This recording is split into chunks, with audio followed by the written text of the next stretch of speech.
be joining us shortly, but I'd like to sort of kick off our day. I really appreciate everybody coming to this morning. So I'd like to welcome our members of council as well as the public for coming today to today's session. So we begin today by acknowledging that we walk upon the traditional territories of Indigenous peoples, and we recognize their history, spirituality, culture, and stewardship of the land. We are grateful to all Indigenous groups for their commitment to protect the land and its resources, and we are committed to reconciliation, partnership, and enhanced understanding. I would also want to welcome and acknowledge the following members of council that are with us this morning: Regional Councillor Jack Heath, Regional Councillor Jim Jones. We also have Ward 5 Councillor Andrew Keys. And I'm just trying to take a quick look. I always find it interesting and challenging as you run through the participants list to make sure I haven't missed anybody.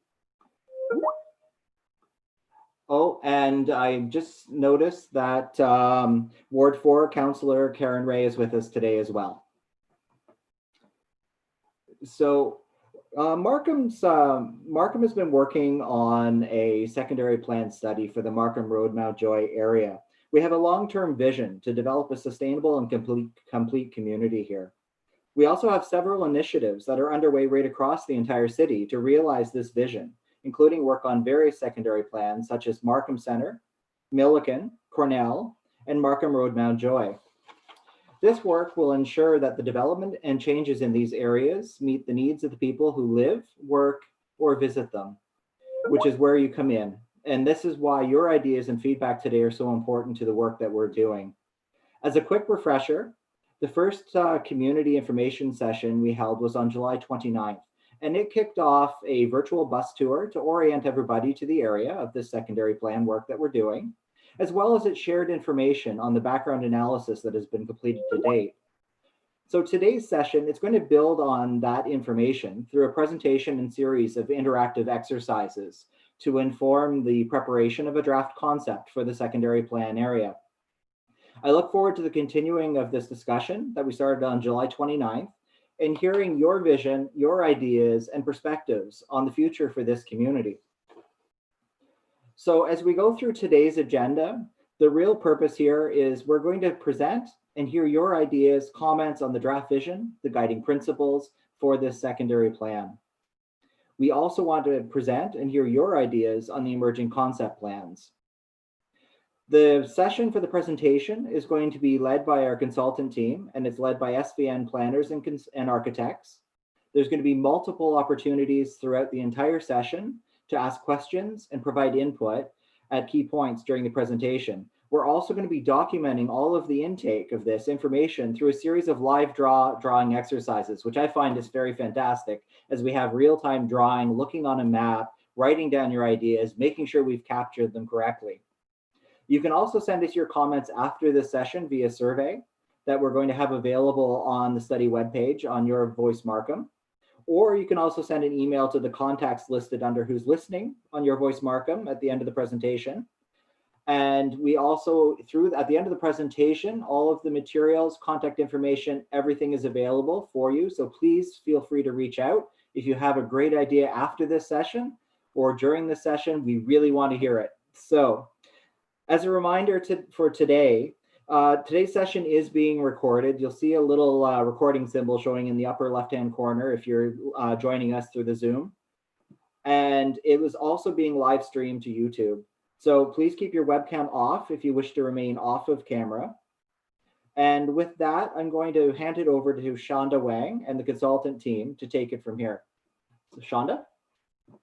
Hi, good morning, everyone. Thanks, Daryl. And thank you so much for joining us this morning. I know it's a beautiful Saturday out there, and we really appreciate you joining us as we're continuing to vision out for the Markham Road, Mountjoy secondary plan area. I've got my team here with me, and I'll introduce them all in a minute. Paulina here is helping me with the slideshow. So Paulina, I wondered if we could just move forward to the agenda. That would be great. Thank you so much.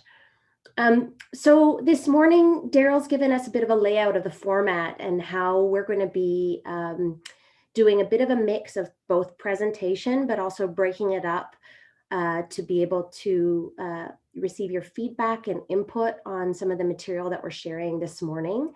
I'm just looking at the agenda here. You'll see some orange speech bubbles alongside a number of the sessions that we have planned for this morning that we're calling emerging framework elements. And what we're trying to do here really is, because we're all in this virtual format, having a charrette and a bit of a workshop, we thought we'd try to mimic an in-person charrette and have an opportunity to sketch and diagram together as you're sharing your feedback. So we've called that a live draw exercise. And in a moment, once we get through some of the introductory slides, you'll see us flip the screen to the camera looking actually at a map of the study area. And our team here is ready with trace paper and markers to capture the feedback that we'll hear from you today. All of the information, as Daryl said, is being written down. We're taking notes. We're eager to hear your feedback. You'll also have an opportunity to provide your feedback afterwards through Your Voice Markham, and that includes, if you like, to be able to print a base map, mark it up yourself at home, and send that along to Daryl and myself, and we'll be enveloping all of that into the evolution of the concept plan. I should mention we are planning to take a little bit of a break today as well. We'll take 10 minutes just to stretch and do what we need to do to kind of come back and finish up the workshop here today. Next slide, please. So I'll just introduce our team here. I'm Shonda Wang, if I hadn't introduced myself yet. I'm a principal at SVN, and I'm a registered planner and also an urban designer. I'm joined by my team at SVN, Blair Scorgi, who's our project manager, Paulina, and Kate.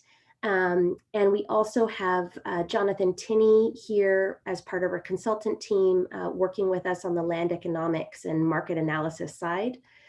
Counterpoint Engineering, we have Patrick and Gord that are here with us today if you have any questions on the analysis they've done to date from a servicing point of view, and in particular, some analysis on the Mountjoy Creek that runs through our study area. And I'm also joined by Jonathan Chai from HDR, who are transportation planners and engineers. Next slide. So at the end of the secondary plan exercise, the goal is to arrive at a comprehensive plan and set of policy parameters that will continue to provide guidance for the city, for landowners and developers, and also for the public on how the secondary plan area will continue to evolve and develop.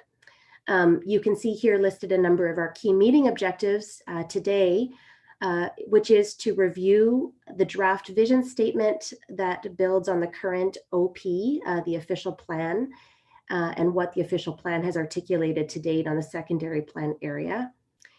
We'll also be looking at a set of draft guiding principles that we will continue to return to as we're developing the concept plan, and that will be fundamental to realizing the development of the secondary plan area.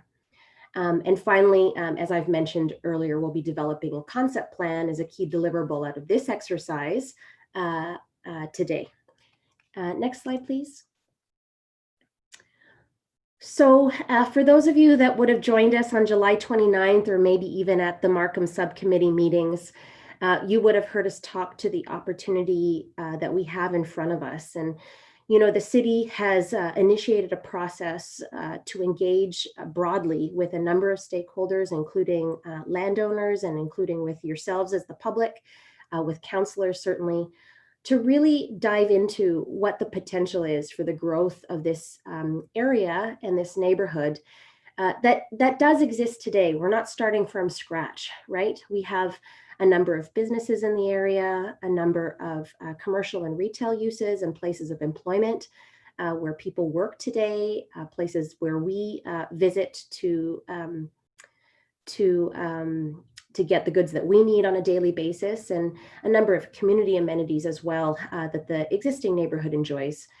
We also have housing and neighborhoods all around the secondary plan area. And importantly, a very important focus node of transit with the existing Mountjoy GO station. So with all of these pieces in place, we want to ensure that as the community grows, some of that growth directed here to this secondary plan area, that we can really plan for not just the growth, but all of the amenities and all of the mobility options and places of work that we know are required to create a really thriving community. And we'd like your thoughts on how we actually do this and how we can implement this successfully. Next slide, please. So we last met as a group on July 29th. Hard to believe that that was almost 2 months ago. The summer has certainly flown by here, and here we are in the fall. But just as a bit of a reminder, as Daryl mentioned, at that time, we did do a bit of a virtual bus tour. And for those of you that were there, we did a bit of a fly through through some video clips of some key nodes within the secondary plan area and also within the context. And we also then dived into what we're calling the baseline conditions, which really were diving into challenges, but also opportunities from a land use and built form, transportation, and servicing perspective. From all of that analysis and from the work that we shared and received feedback on then, we arrived at what we're calling key drivers of change. And you see 5 of them listed here. We're going to continue to explore these main drivers of change, these main opportunities today with you. And those are centered around transit and mobility opportunities, mitigation of the Mountjoy Creek. We looked at the sites that are on the ground today, and we looked at areas that we think have a real opportunity to transition over time, and that includes the Mountjoy Business Park that is just north of the existing Mountjoy GO station, and other opportunities to improve connectivity, certainly, not just for movement of people and cars and bikes, but also to really set up the opportunity for new development and new uses that would be introduced to the site. And finally, one of the other major drivers of change here is exploring the opportunity for a potential new GO station at Major Mackenzie Drive. Next slide, please. Here we have an extract of a policy from the Markham official plan that was approved and enforced as of 2014. And there is language here specifically about the Markham Road corridor and Mountjoy corridor to provide for a whole host of uses that are mixed. So we're not looking at this place as one kind of single opportunity. We see a lot of opportunity to introduce housing and jobs, transit, supportive uses, and in a way that's going to support both existing but also new communities to come. Next slide, please. And what we've done to date is build upon the vision that is set out in the policy and the official plan that was just shown in the previous slide. I won't read through every single statement here, and I'd encourage you to follow along with me as I'm sharing about the components of this particular vision. But just to note that the text that we've bolded are representative of the key ideas that we're going to seek your input on today, which pertains to the walkable and compact and vibrant mixed-use community that we'd like to support here, opportunities to really create placemaking opportunities, really for the benefit of the community, not just from a visual or an experiential point of view, but also from an economic point of view. And that goes down into all of the uses that you see listed there in the second paragraph, all for the resilience of this community into the long term. Next slide. Here you see 6 guiding principles that we've articulated based on the analysis that we've done to date, based on the engagement that we've done to date.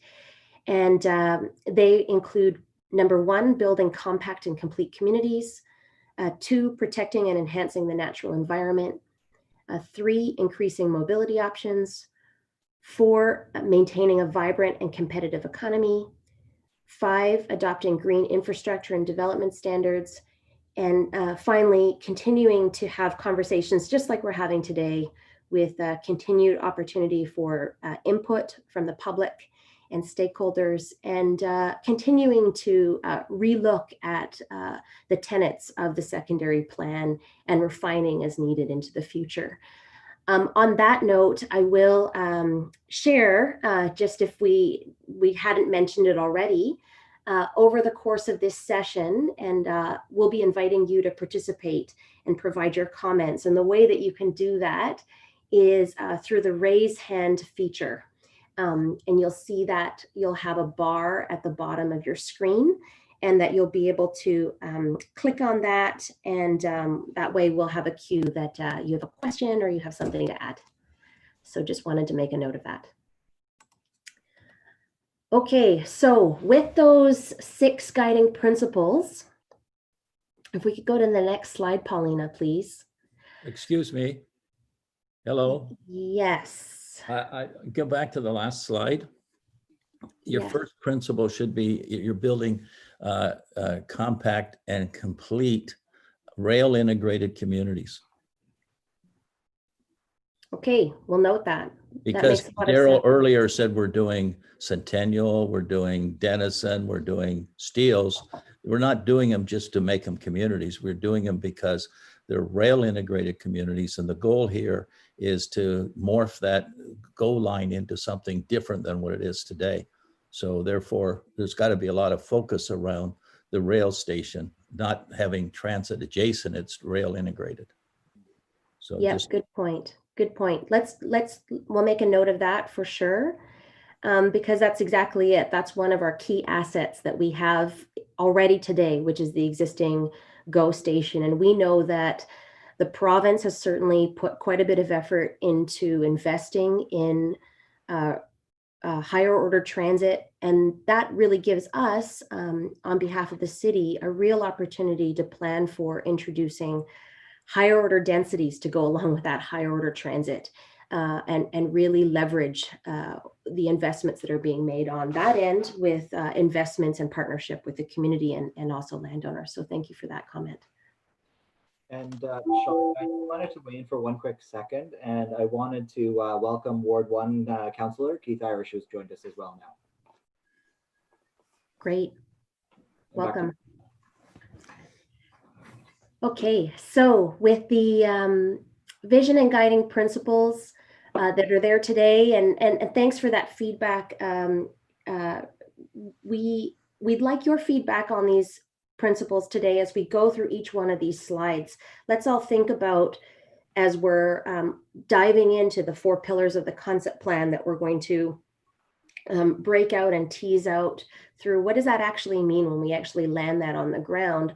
Let's think back to the principles almost as touchstones and checkpoints about, are we living up to these principles that have been articulated so far, and how could we further round those out? Shauna, yes. the other thing is that we should be setting a goal of a certain employment number at each station. Okay, like I'd say 1,000, and all of these stations are destination stations. That they're all special hubs in their own right, and well, they're not just go home and live. Okay, you want to go there too. Okay, so they're an experience on that goal line. So I think that's what we got to try to. I don't know how we commit to 1,000 jobs, but there should be maybe a certain number. I don't know what the number is, but it should be significant. Yeah, that, one of the things that we're afforded now with the way that the province is tackling their transit assets and the way that they're looking to invest on their transit hubs, as we've discussed before in the past, is around their market-driven TOD strategy. And more than about, it's fundamentally important that the province is giving opportunity to partner with the city and also with landowners to really realize these investments in transit. But I'd say in addition to that, what this really affords us is an opportunity to not just look at these transit sites and the lands around them. And here we have a sea of parking around that serves a function, yes, but we have the opportunity to not look at these sites just as singular uses. There's certainly an opportunity to add lots of program here and mix up the uses, which we know that to make these really successful transit nodes, we need to actually balance the residential and jobs.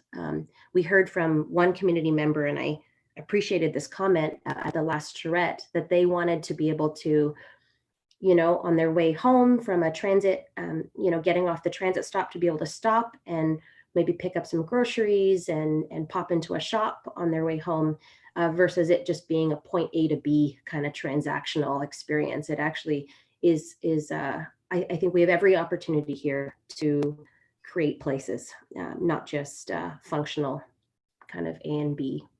Shauna, a good example of what I'd like us to see accomplished on the Stouffville line is something like the model of the Canada line in Vancouver.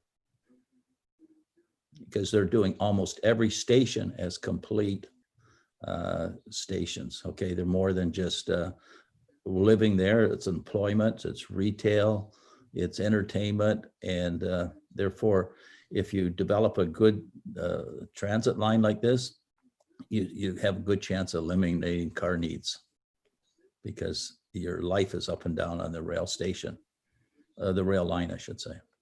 Yeah, absolutely. Yeah, no, definitely a lot of concepts here to be able to bring to the planning and thinking of how we create that 15-minute city that's such a buzzword now, but it really is something that people are seeking these days, and we'd like to be able to return to this idea of transit hubs as more than just the transit. It's what makes it a hub, which is you know, a complex mix of uses, and it takes some certainly some thinking and planning from the city side to set the conditions to actually unlock that opportunity. It's not just that we can talk about it at a high level. There are some really concerted moves that we could be making to realize that and incent that to happen.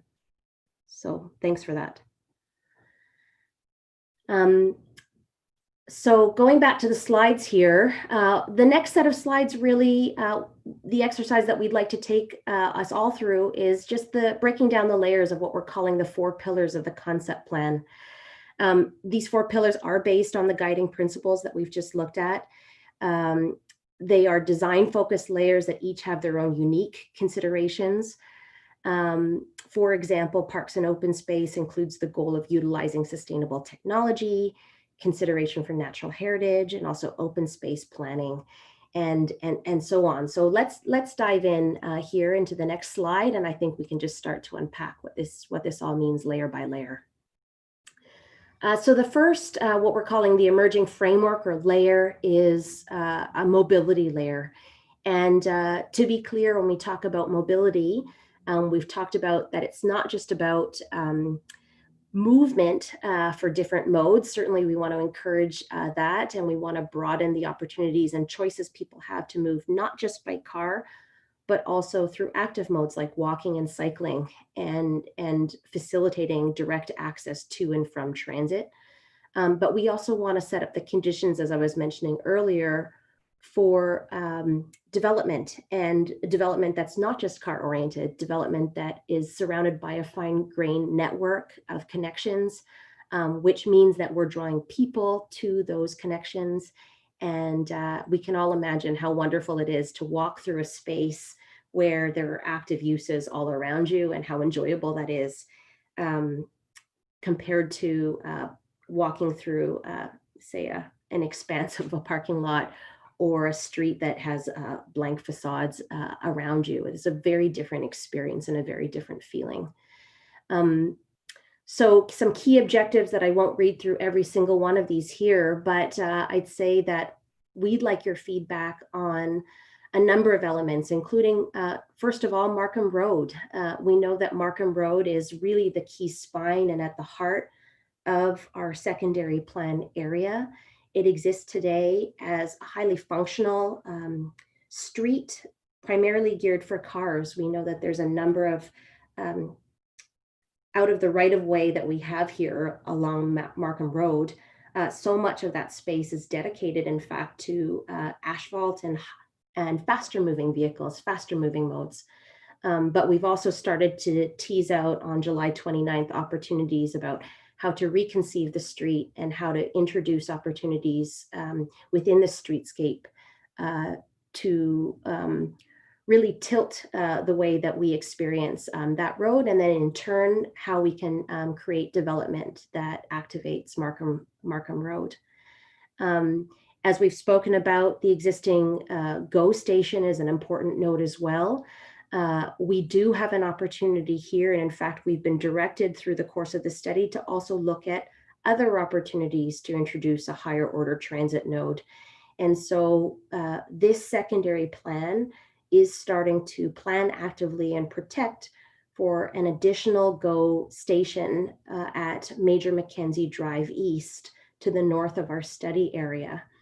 And we'll see in some subsequent slides, when you look at the walking radius around the existing GO station, if you look at the walking radius around a potential GO station, we end up with a secondary plan area that in fact is so extremely well connected to be able to take advantage of these transit stations, and also to be a draw for people to arrive at, meaning that this isn't just a place that we leave from transit and go to other destinations. We have every opportunity to encourage people to come to this community as a destination as well.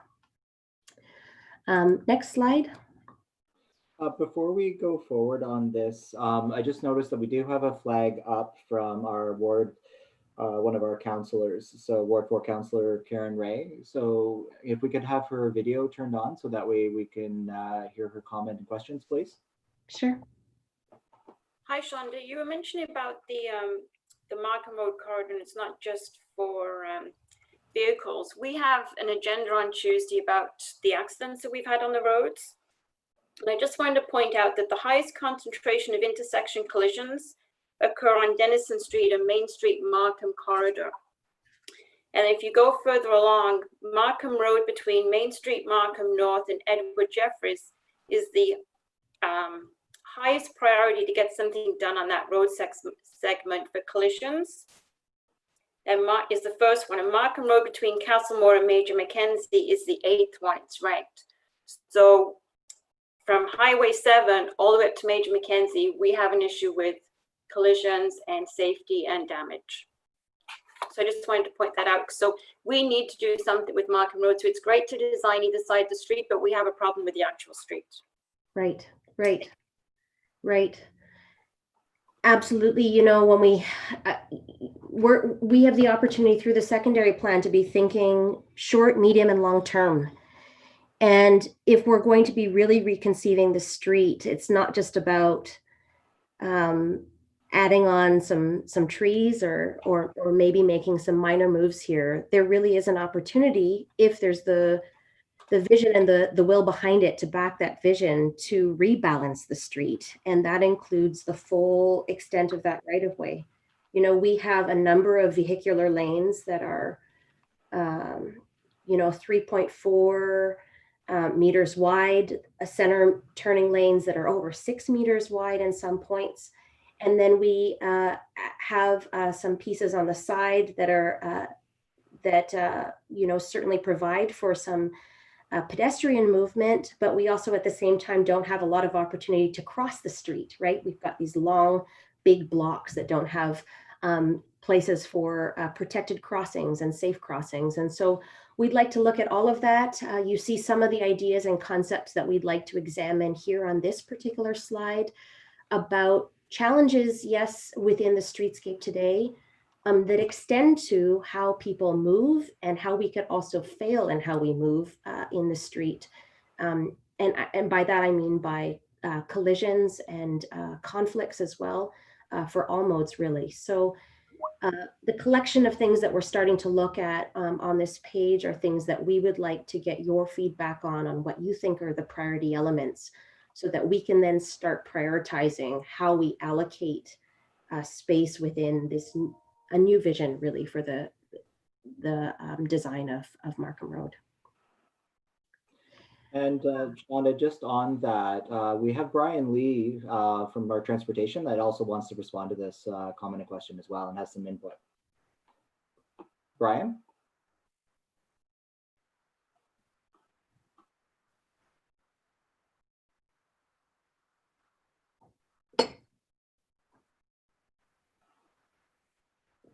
Is he on mute, perhaps? I'm just trying to find out what's going on. So, okay, Brian? Hello, it's Brian Lee. Can you hear me? Yes, we can, Brian. Yes, we can. Sorry, I See you, we have can a hear you. problem starting my. No.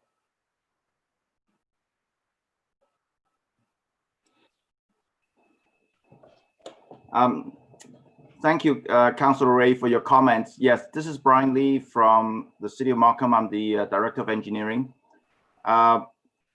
The comments that Councillor Ray made was absolutely spot on. We do have a report going to Development Services Committee on next Tuesday. And this is the result of 1 year of work that our consultant has done to look at high collision areas.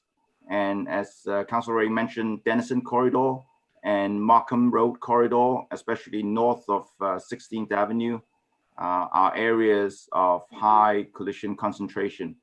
And I think the timing is really good that we are doing the secondary plan now and knowing some of the results from that report so that we can do something in terms of improving road safety. And as Shonda mentioned, I mean, we're not looking at doing everything at the same time.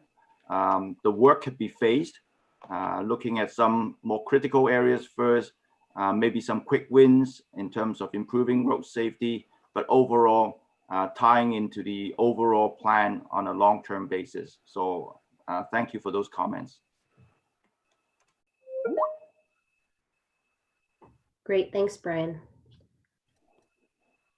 So certainly a priority here, and thank you for raising the issue, because when we know what the issues are, we can then start thinking about all of the ways that we can prioritize elements like protected crossings for pedestrians. Things like lighting and trees and furniture, those aren't just superficial elements. They really do add to the streetscape and slow the experience down for vehicles as well as they're traveling through a place and they realize they're actually traveling through a special place. It's not just, again, trying to hurry from point A to B, and encouraging lots of porosity within the street and opportunity to introduce some new streets as well, so that we're creating paths that aren't just straight, that there's opportunities for cars to be able to travel in other pathways through new connections that might be introduced together with development, and also, of course, balanced with spaces that prioritize pedestrians and cyclists as well. So let's take a look at that today. Next slide shows some snapshots of Markham Road. We've seen some of these images before, but we have on the top left a little snapshot of Markham Road in the Markham Village area, so just south beyond us. But we want to pay attention to the scale of Markham Road to the south, and then how it transitions into the secondary plan area. And so you see an image on the bottom left that shows Markham Road in and around the Burr Oak Avenue area. In fact, that snapshot is just from the south of Burr Oak on the west side. And so the image that you're seeing on the right kind of breaks out the zones of use as they exist today. We have around a 36-meter right-of-way from property line to property line. And you can see kind of on the right side of the page how we've annotated the space for the asphalt and the cars and the roadway, a bit of a buffer landscape stripped before you get to the pedestrian sidewalk, a little bit more buffer strip, and some landscape treatment before we get over to surface parking that serves the retail at the ground floor of some of the development here. Now, those all reside within a 10-meter easement that does exist. And if we could get to the next slide, please, Paulina. This easement, in fact, runs outside of the west property line of Markham Road. It runs from Edward Jeffrey Avenue to the north of Castlemore, and there's a storm and sanitary pipe within this easement. So it does run through a large segment of Markham Road on the west side through our secondary plan area. You can see a bit of a diagram that breaks out how Markham Road is composed of today. And appreciating that this is a street view that has a perspective from the roadway here, you can still see that we have, yes, some development that introduces mixed use and residential atop, some really nice positive development that starts to get us towards the transit supportive densities that we know that we are looking to introduce here, but still a ways to go on the public realm, and certainly the extended public realm into the private developments and also within the easements and building setbacks. We'd like to be able to see, enclosure of this street as development comes along. We'd like to see meaningful space for tree planting so that we're growing great, big healthy trees that can thrive and provide the canopy and the protection that we want along our streetscapes. And certainly to humanize, and by that I mean bring a human scale to the streetscape. Next slide, please. Just another diagram that shows Markham Road again, but this time with at least one example. And again, this isn't what we're proposing necessarily as a cross section for the redesign of Markham Road, but one possible example of how we start to redistribute the space within the existing right-of-way of 36 meters, where we actually have an opportunity to introduce dedicated cycle tracks, for example, that are raised and separated from the cars, still maintain 2 lanes in each direction for vehicular movement or transit movement on the street. Opportunity to introduce possibly a double row of trees if that's something that we would like to achieve here. But a whole host of opportunities about how we utilize this space. We've in the background started coming up with additional options based on the feedback we've received in the last session. We'd like to bring that forward with you in the future, and we'd actually like to refine and augment additional options based on your feedback today. Finally, one thing that I'd like to raise is if you look at the bottom right image, we do recognize that on the east side of Markham Road, there are significant above grade utilities, poles and wires that mean that we have to pay really close attention to where the buildings reside relative to those utilities, how we treat tree planting relative to those utilities. But there is every opportunity to still design around them, much like we did on corridors like Eglinton Avenue, 19-kilometer corridor through the city of Toronto, where we're actively replanning and redesigning the streetscape to accommodate cycle tracks and space for growing broad trees and accommodation for the businesses and residences that reside adjacent to the street. Next slide, please. So with that, we'd love your feedback shortly about how we actually reimagine the 36-meter right-of-way within Markham Road. All of the components that you might see within a streetscape certainly take up a certain amount of space, and we have quite a broad streetscape space available to us, but we still do need to prioritize the components within it. We do have a limited amount of space. It's not endless to be able to kind of grow this wider and wider and wider. So we want to work with the available space that we have and hear what your priorities are for that streetscape. Couple more slides before we break into the live draw exercise. If we could go to slide 18, please. Thanks, Paulina. So now shifting gears a bit from Markham Road to the rail corridor itself, and you can see the diagram to the right that shows the Markham Road Mountjoy secondary plan in gray.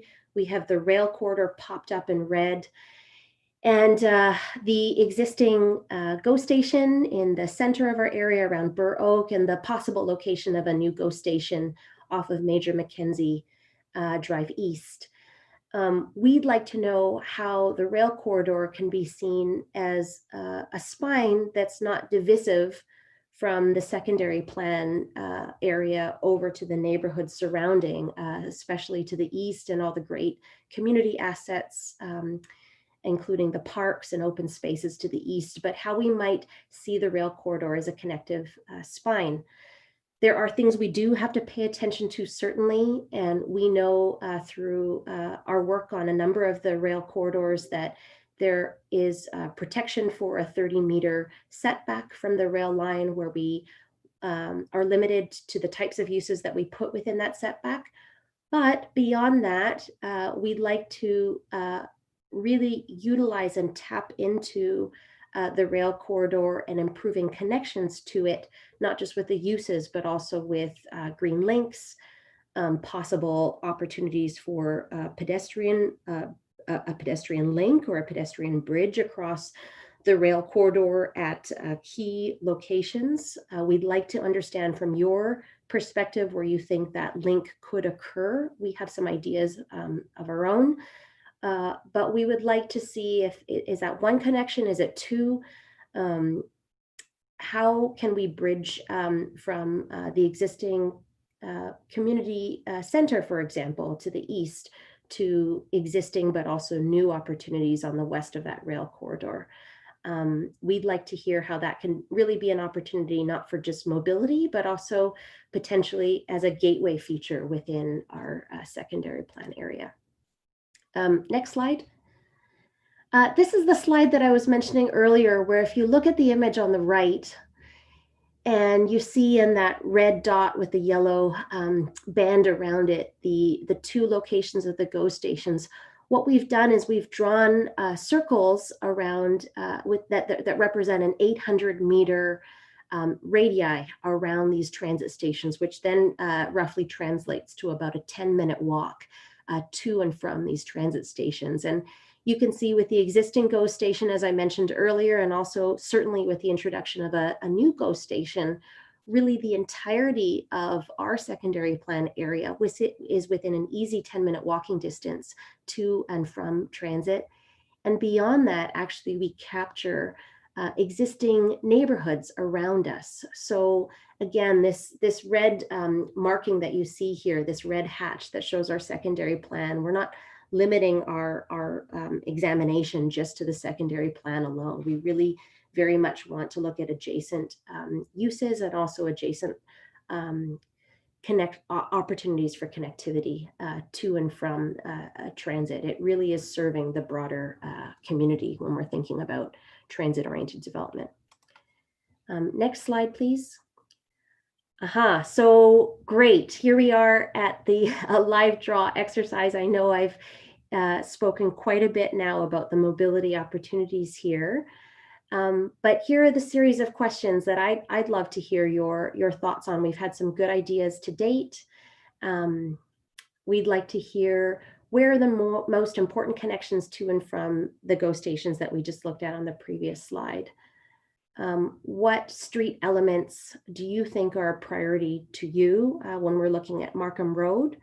But where else could we introduce certain types of connections and street elements throughout the secondary plan area? How can we contribute to this really vibrant, dynamic place here, including a really dynamic and vibrant public realm? And certainly from the councillor, we've heard about some conflict zones that we're very well aware of today. But if there are areas that are problem areas and issues, we certainly want to be able to identify those and prioritize those as well, and mark them on the map that Kate has pulled up now in front of us on the screen. So with that, I'd open up the floor. Again, just as a reminder, please do use your raise hand function that's on the screen here. And I'd like to hear from the councillors that are here that have joined us this morning, and also from all the participants.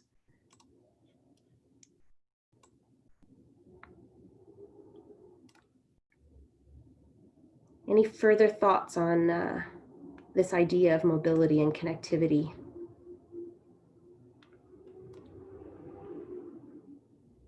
I see a hand from Regional Councillor.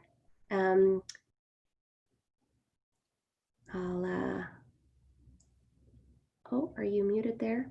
Go ahead, Regional Councillor. Thank you, and this has been excellent, Shonda. I congratulate you and the team and our staff on working on this. And you know, we and the Markham Subcommittee has dealt with it now 2 or 3 meetings and leading up to this. And every time I notice changes in this, what you're presenting, modifications and improvements, etc. I've been spending a lot of time thinking about that GO station up there on Major Mac. And you can see the boundary at the north end, which is basically Major Mackenzie, east-west, the boundary of the area we're studying. But north of that, there is maybe a long time from now, who knows, the development opportunity. The previous map showed the green belt and also what's called the white belt. Can you go back to the previous map? Can we go back? I don't know. Sure, we can flip back to the slideshow and go back to the maps that we were looking at. Uh-oh, one thing. There it is. I have to block your face in order to see it slightly, but you can see the square above the red area, all in white. I don't know what's planned there. That's a long way away. If it's any, who knows, whatever. But there would need to be some ways for that, if that eventually develops, so this station may become more viable, some way to get from that white area to where the station would be, either right down on Major Mac or extending slightly up into the Greenbelt. And it probably requires some pathways. We have an interesting one down on Steeles with the Milliken station. We asked for it, the council asked for it when they're putting the underpass under the railway, the GO line, the same GO line, and a path and a path or stairs will go up to the far north end of the station platform, so people can get into the station from the north end. That means I think we should talk about a couple of them coming out of there, the white belt, that would access that station, make it more viable, so people don't have to walk out of their way. I think that's where I've been spending a lot of time, and I think that's very important. This station being viable is really important for Markham and this development. You know, like, we don't want to add more cars to the road. What we want to do add is more people to the GO line. So I think making that viable is important. It should be. It's not part of your area, but it is, the implications go into there. Anyways, thank you. Thank you. And also, Regional Councillor Jones, did you have a question as well? Comment is the GO station at Major Mac is on the north side of the street. It's not, you're showing it on the south side. But my question really is Markham Road. How wide is it, Markham Road, from building to building? And what I don't like about Highway 7, I wanted to see parking on the street, and there is no parking. So when I look at that streetscape, why couldn't I do angled parking on 48, so then that people could get out of their car and quickly go into wherever they're going, if they're shopping or retail on the street, and versus everybody has to go off the street, go up to another street, circle around, and they're parking in front. How wide is this street? This street is becoming really wide. The street is already quite wide. So you see the dark band in the blue there that shows the existing right-of-way, which is 36 meters. And then your question specifically was building face to building face, right?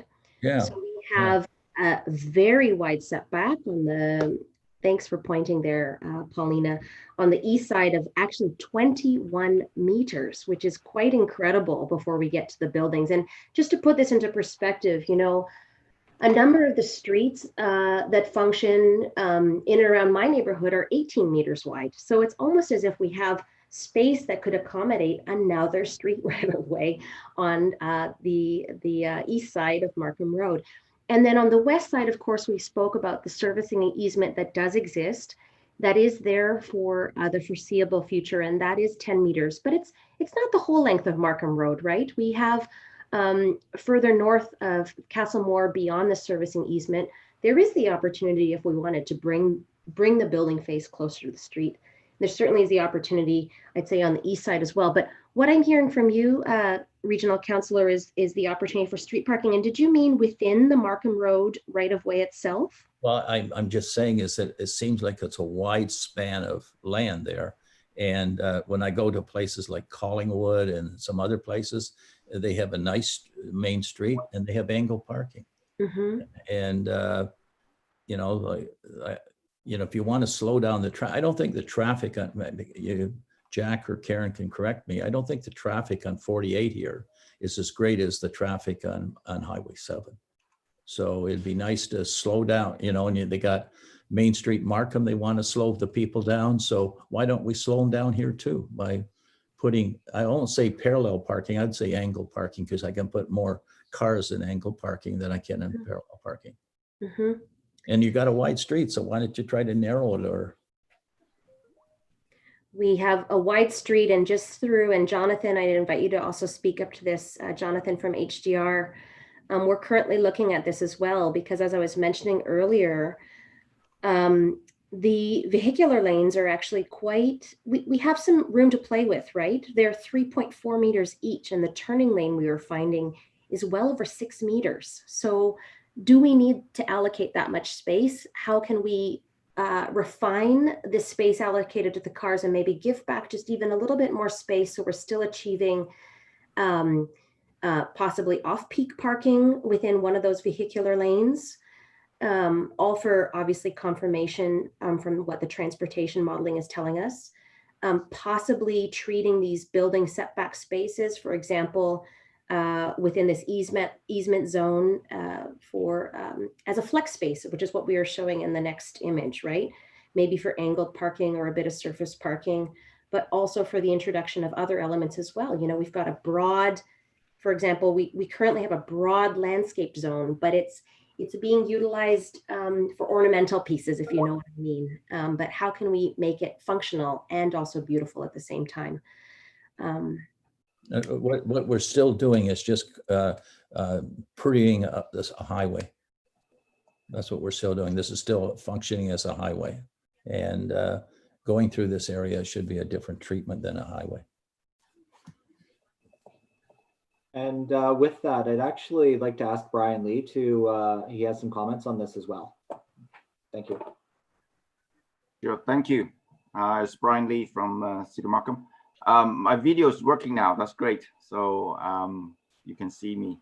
I think we have to remember part of the legacy of Markham Road was this was previously Provincial Highway 48. So it has quite a wide right-of-way and substantial setback that was mandated by MTO in the past.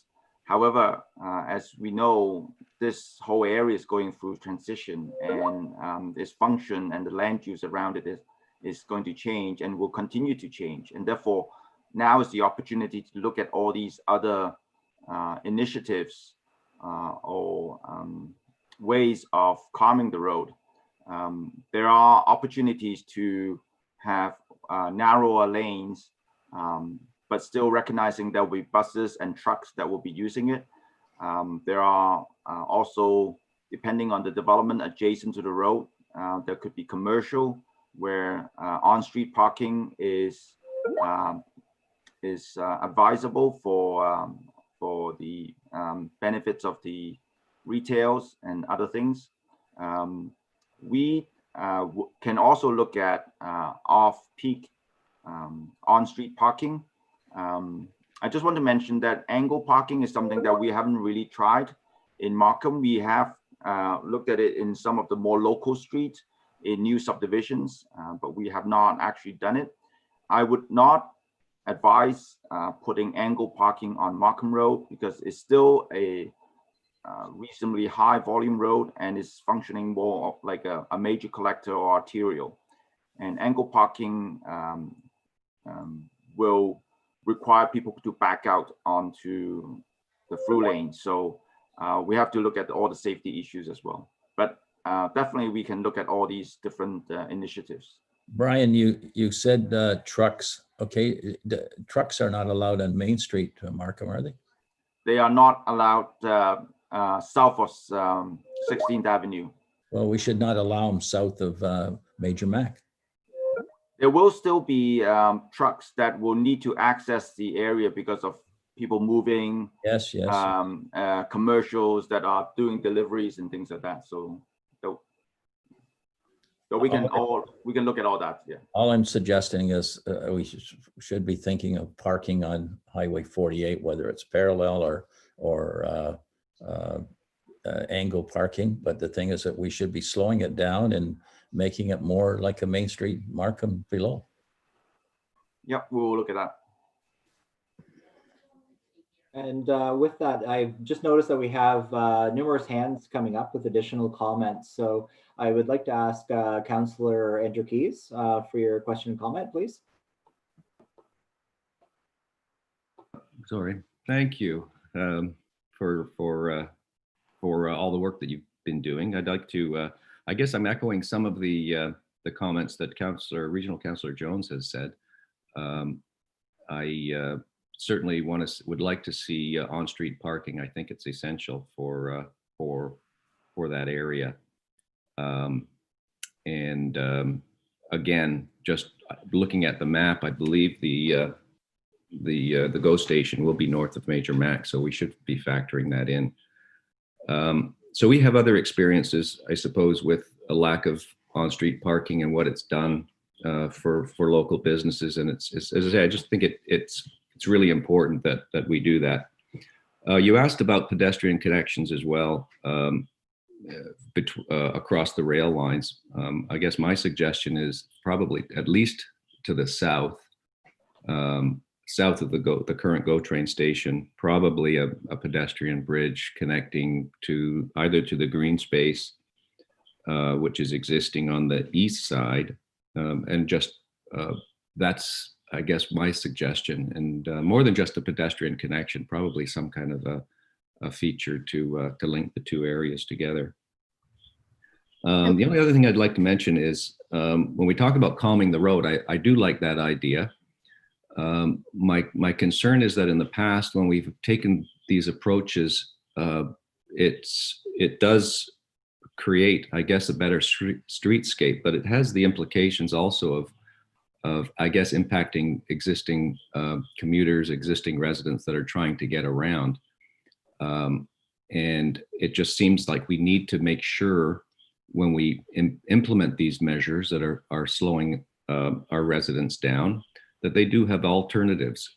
And I'm going to go back to the Donald Cousins Parkway and just remind everybody that all of this is good, but I think all of it does strongly depend on getting that connection finished to the north. And just reminding people that we can't keep throwing roadblocks into our traffic without giving people alternatives. And the promise of public transit, it still seems like it's a long way out. So in the interim, we have to be aware of that. And again, I want to support what Regional Councillor Jim Jones has been saying about the GO line, and that we have to start thinking about it. And there's only so much we can do locally, but we really do have to start thinking about it as a two-way link. And when we create opportunities here and we do development here, the whole idea, I guess, of ensuring that we have employment, we have mixed use is critical. So I guess just to recap, I think the on-street parking is essential. And I noticed that in the suggestion that you presented, it wasn't included there. We basically went from 5 lanes of automobile traffic down to 2 lanes. So quite a reduction in terms of volume, but without adding any on-street parking. So somehow we have to make sure that's in there. So with that, again, I didn't have any questions. I just wanted to make sure you had those comments on the record. Thank you. Great, thank you so much. Thank you. Thank you. And I would now like to welcome Councillor Karen Ray.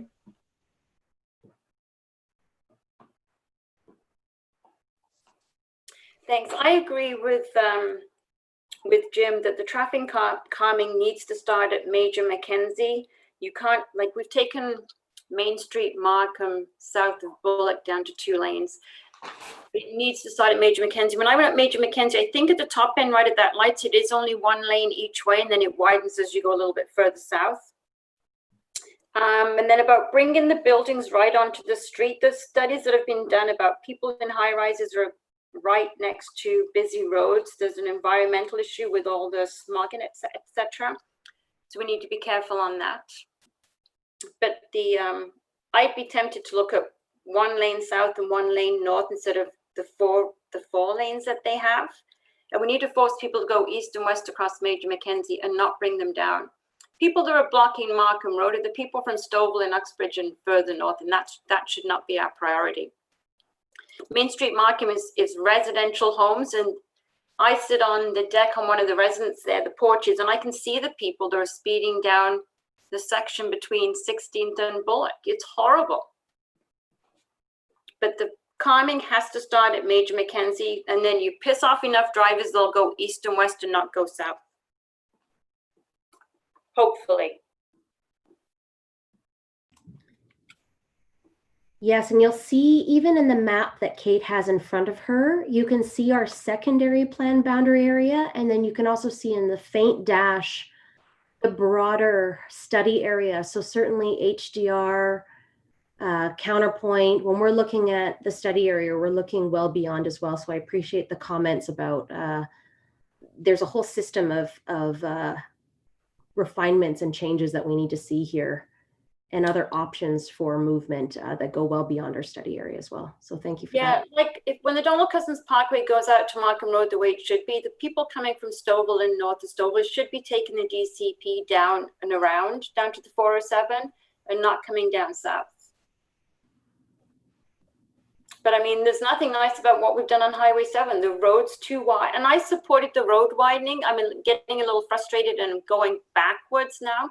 There's nothing nice what we've done on Highway 7. It's horrible. It's too wide.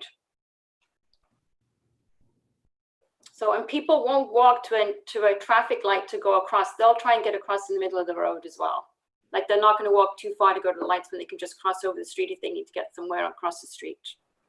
Great, and that's a very good point, because you can see, even Kate, maybe if you can point to where some of the existing, or the scale of the blocks, let's say up and down Markham Road, these are long distances that we're suggesting that people are going to walk up and down to get then across, and to your point, They won't do it. They won't do it. No. So, and certainly to a few points that have been raised this morning, we certainly can't envision a change on one street in and of itself, on Markham Road alone. It needs to come along with all of the other east-west connections and also redundant north-south connections, and possibly even beyond the study area as well, right? We need to provide some relief here on Markham Road itself. Daryl, did you want to take some additional comments? I see a couple of hands here. Yes, I was thinking let's just sort of clear through at this point. This has been a really, really good conversation and some really great ideas and things that we need to be thinking about through the secondary plan study process. So with that, I'd like to welcome Hayden Poon to raise your question and comment. Thank you. Hello, I'm a student at Washington. I also live in Markham, and so I just want to add to Karen's, like, the idea of pedestrians who will cross the street anywhere on the road. That, like, sorry, just wait a second. My mom is.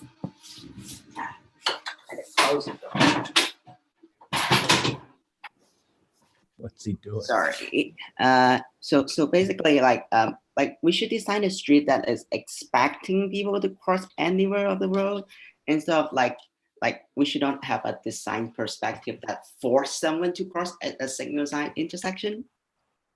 And also, like, because like there's the GO train station there, like no one will, like, no one from the south, for example, would like walk all the way to Borough Avenue and then cross the streets and then go back to the GO station. So like having a pedestrian oriented street network will like benefit like pedestrians to like be able to cross the street anywhere they want. Like, and it's also like another traffic calming measure, like to let drivers know they should expect pedestrians to cross the road. And also for cycling, what I think is that first of all, do not put the cycling track directly next to like a live lane of traffic. There should be like at least something to separate them. Like I guess it's like not like a 30 centimeter gap, but like more like something more physical to separate, such as trees or like parkings. Because riding on right next to a live lane in traffic is kind of actually dangerous. If you just steer slightly to the left, you're gonna fall onto the traffic lanes, and then there's a vehicle coming by, and then it will just kill you.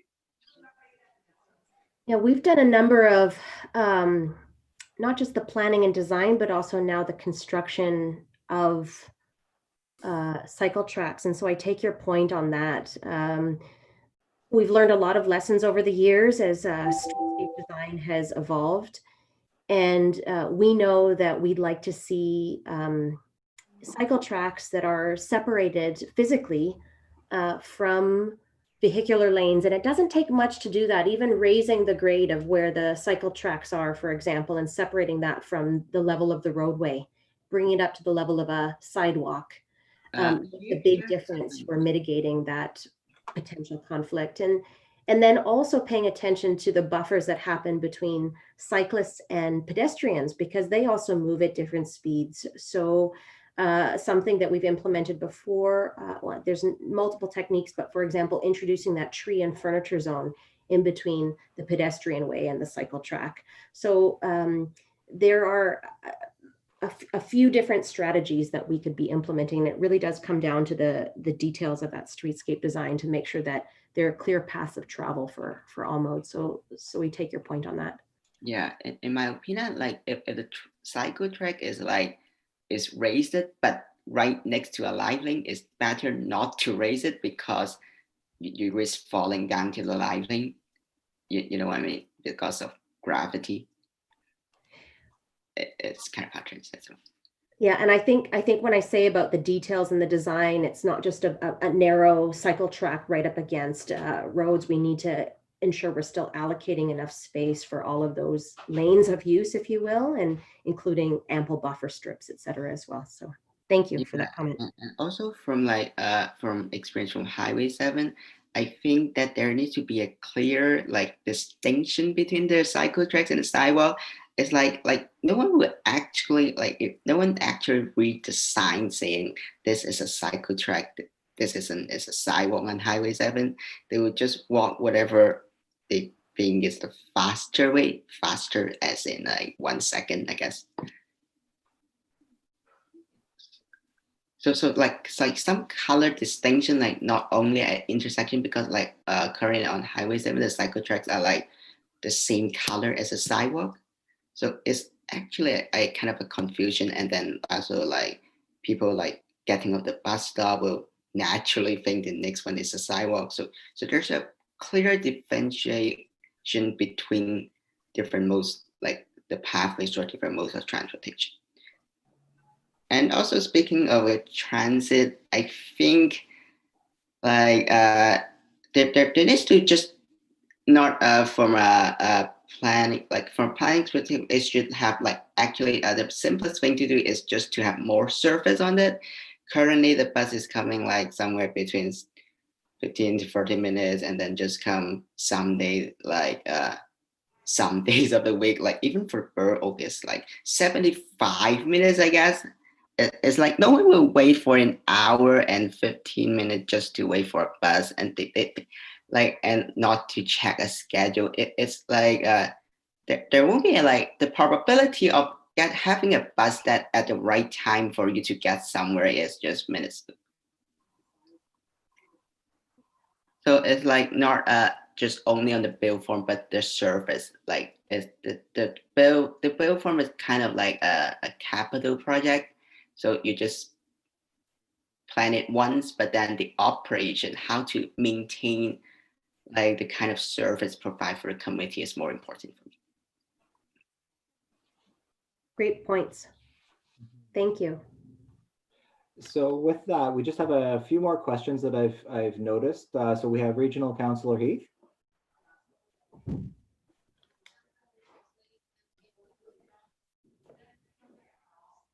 Oh, Regional Councillor Heath.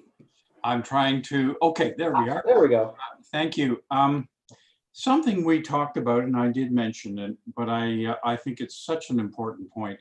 Not the traffic, because my colleagues have done a great job between the three of them, is we have no proof, Shonda, that putting intensification near a GO station actually results in people living there who take the GO train.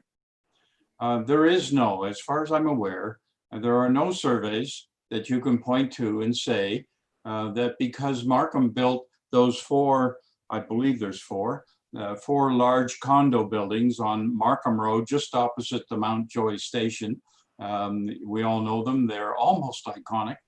That in those four, there are 800 units, I'm making that number up, and 200 of them take the GO. They walk across the street to take the GO, thus reducing the number of cars on the road.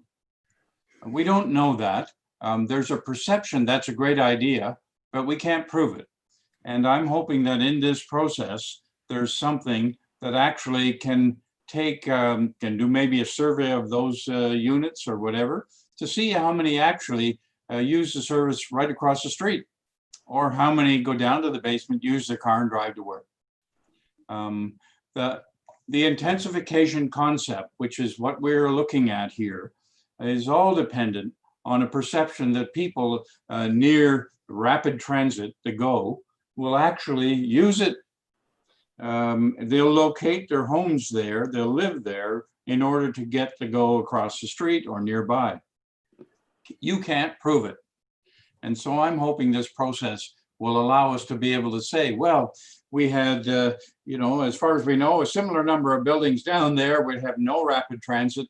And we did a survey of the same number of units or whatever. And we showed the percentage that drive to work is X. And the others up on Mountjoy, near the Mountjoy, is X minus 22%, because 22% walk across the street and they take the GO. I'm hoping that'll come out of this study, and maybe you might want to comment. Thank you. Thank you. I think that would be a fascinating exercise, and I think I agree with you, a great opportunity now to understand what are the patterns of movement now, and what does that mean in 5 years, 10 years, 15 years, 20 years, and to track that. Absolutely. You know, this program here, at least in the context of Ontario and in our province, and with Metrolinx as a transit authority, this program for re-envisioning how we utilize the transit station lands and the immediate vicinity around them, that's such a new program that we don't see a big shift now in what we know the opportunity is. We don't have that yet, but I agree we should track it. And you know, as we've been chatting here today, as I've been hearing all the comments that have been coming through, I've been looking at this screen, at the map that we all have in front of us. And Kate, if you could just kind of with your cursor circle the Metrolinx lands and the surface parking lot around the Mountjoy GO station, just roughly, you know, and I think about what a huge opportunity we have if we could even see that really important piece of this puzzle transact over and transform over, you know, so that we're not dealing with a wide expanse of surface parking, that you could include at least one, maybe even two new public road connections, a finer grain of pedestrian mid-block connections, east-west. If all of a sudden you can realize a pedestrian bridge that bridges across the rail corridor, and that we could bring in some really true integrated transit development here. What a huge difference even that would do to change how, you kind of start to see a quick unlocking of this puzzle with that node changing over, right? Because we know what the market's already telling us. The market's already brought in and introduced some mixed use, denser, taller developments on the west side of the street, close to Burr Oak. I'd be really curious then about that shift in modes that you're asking about, Councillor. I think that there would be some shifts even there, and then to further track that over time. Shonda, it's Jonathan here. Jonathan, hi. I just wanted to comment on Councillor Heath's comment. So one of the things that we actually do know about the new developments, well, not directly tied to the new development, but we did get data from Metrolinx as part of our existing conditions analysis that did show that the walk access to the Mount Joy GO station has increased quite significantly over the last 5 years, actually. I think between 2015 to 2019. I think the walk access off the top of my head was about 8% back in 2015, and I think it did increase to, I think it was 15 to 18% or so in 2019. So from that perspective, there does appear to be maybe some anecdotal evidence, maybe not directly tied. It's hard to say because we don't have the actual origin destination data from that specific condo, but the walk access to the station has increased over time. So that's could be some helpful information that gives us some clues about how transit-oriented development is kind of affecting that change. And to the comment about what will happen in the future, that is certainly a big part of what we will set out to do as part of this study, measuring and modeling future conditions. And we've put forward a methodology to try to measure that by looking at what we call proxy sites, so more mature developed areas, mostly in the city of Toronto, that have implemented more intense development around GO stations. So we intend to measure that and provide that information to inform this secondary plan study. And I think, and I just want, while I'm talking, I just also want to add that a lot of the comments received previously about looking at parking, looking at maybe reducing the traffic lanes that come through Markham Road, that is certainly things that we intend to test and consider as options in developing the secondary plan here. So certainly a lot of great comments and gives us a lot of information to consider alternative solutions to inform the secondary plan. Madam, or Shonda, I was going to call you Madam Chair, but you know, as long as you answer, my father used to say, as long as they invite me to dinner, I don't care what they call me. Jonathan's comments were very interesting and very helpful. yes. But I would say, to follow up on what he did, Shonda, you would have to station some people doing a survey to find out where they're coming from. You know, we know, we've done some work in this area, it's a little old, but we know that some people commute dozens, 10s, 20s, 30 kilometers to work every day here at this facility where we have, you know, 1,000 or so people who work for the city of Markham. We know we probably could find out where they're coming from. But I would say somewhere outside of the GO station with someone doing a survey, where are you coming from? That might show that some of them are coming from those condos across the street, the intensification. It could also show that people are just buying homes who work downtown, buying homes in the residential area to the east of the Mount Joy GO station. We don't know if people are actually changing their habits. We can't prove it. The other thing I would suggest, and I've suggested it before, but I've never really had it fully implemented, a survey of the residents in those 4 condos would show how they're going to work, if they are going to work, some of them retired, and whether or not they're using an effort to ask people are going to the GO station, where they're coming from, where do they actually live? They're walking in, you can find them easy, you know, it wouldn't take a great difficulty, and a survey of the 800 or so units across the street. That would improve the value of intensification. And the other would improve where people are, prove where people are coming from.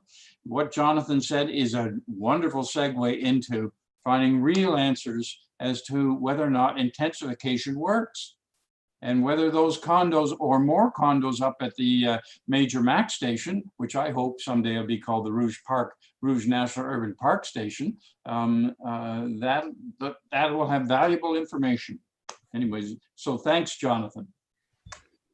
Okay, so just as a bit of an administrative break, we have a lot of material to still get through. This is a fascinating topic, and we've had a lot of conversation through subcommittee as well as through this as well. I see that we have a few more hands up. I'd like to try and just get through those, and that way we can sort of move on. But please, if you've got additional thoughts, additional ideas, we still want to hear from you. There'll be opportunities we get towards summary and looking at all of these different themes, all interconnected, as well as opportunities to talk to us either through email, Your Voice Markham, and many other opportunities as we sort of go through this process. So with that, I'd like to ask Councillor Keys, I see that you have your hand up. Yep. Thank you. And just something I wanted to add from my previous comments, but before I do that, I would like to say that I appreciate Regional Councillor Heath's suggestion for surveying those condos. I think that's a great idea. I think that could be extended to new condo developments in the area as well. We could probably speak to the developers about asking the potential purchasers of those units how they plan to commute. So this is all very, very good information. And I guess back to something that Councillor Ray said earlier, we probably should be looking at trying to capture data about the automobile commuters coming down 48 as well. I don't know if there's something we can do to, you know, get some, I guess, more accurate data rather than just our hunch. Where are these people coming from and where are they heading? So it would be nice if we could look at some way of including some kind of survey activity in this process. So I certainly support that.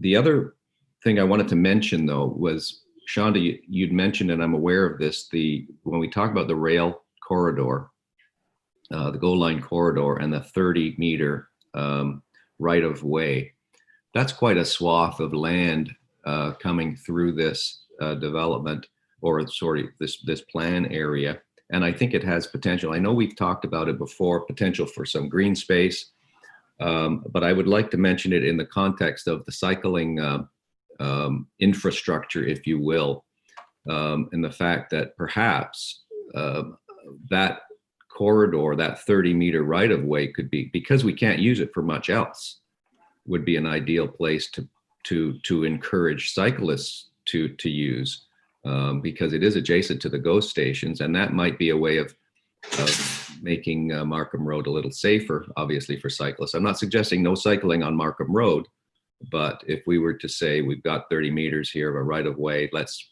concentrate on either multi-use pathways or cycling infrastructure in that area. Again, because it can't be used for much else. Put some trees, we can make it nice.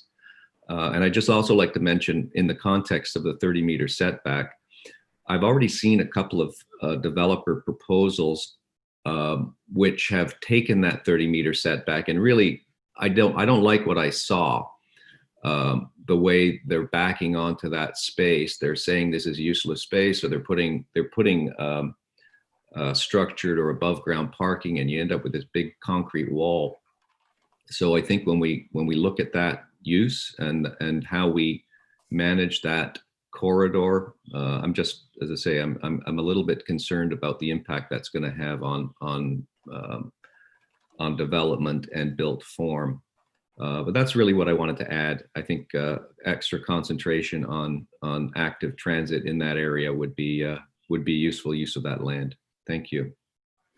Thank you. I like that a lot. And I'll just be brief to say that I have an image that I'll show you later that talks about how you can actually front that rail corridor, that it's not a blank or dead space. It can certainly be activated, not just by the uses within the setback zone, but also with actually frontage onto that as well. Okay, thank you. With that, I'd like to ask Hayden Poon that you have another question. I have my hand up.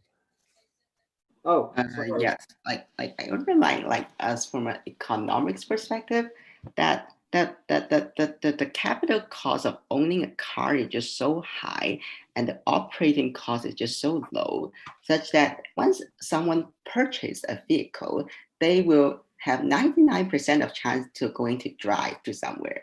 So the point is like to provide more options. So at first, so that they don't actually need to purchase a car or another vehicle and actually use transit. Like for example, like some car share options, like and other like community service that is close to them, so that they don't actually need to drive. And we also need to recognize, like, even going to the Roach Hill National Park, you are gonna drive. So there needs to be like other options for you to like rent a car, or like bicycles, like bike share system, I guess, to just that, so that they don't actually purchase a car. Like, because purchasing a car is so much capital on it, you kind of invest on purchasing a car, then you will have the tendency to use more.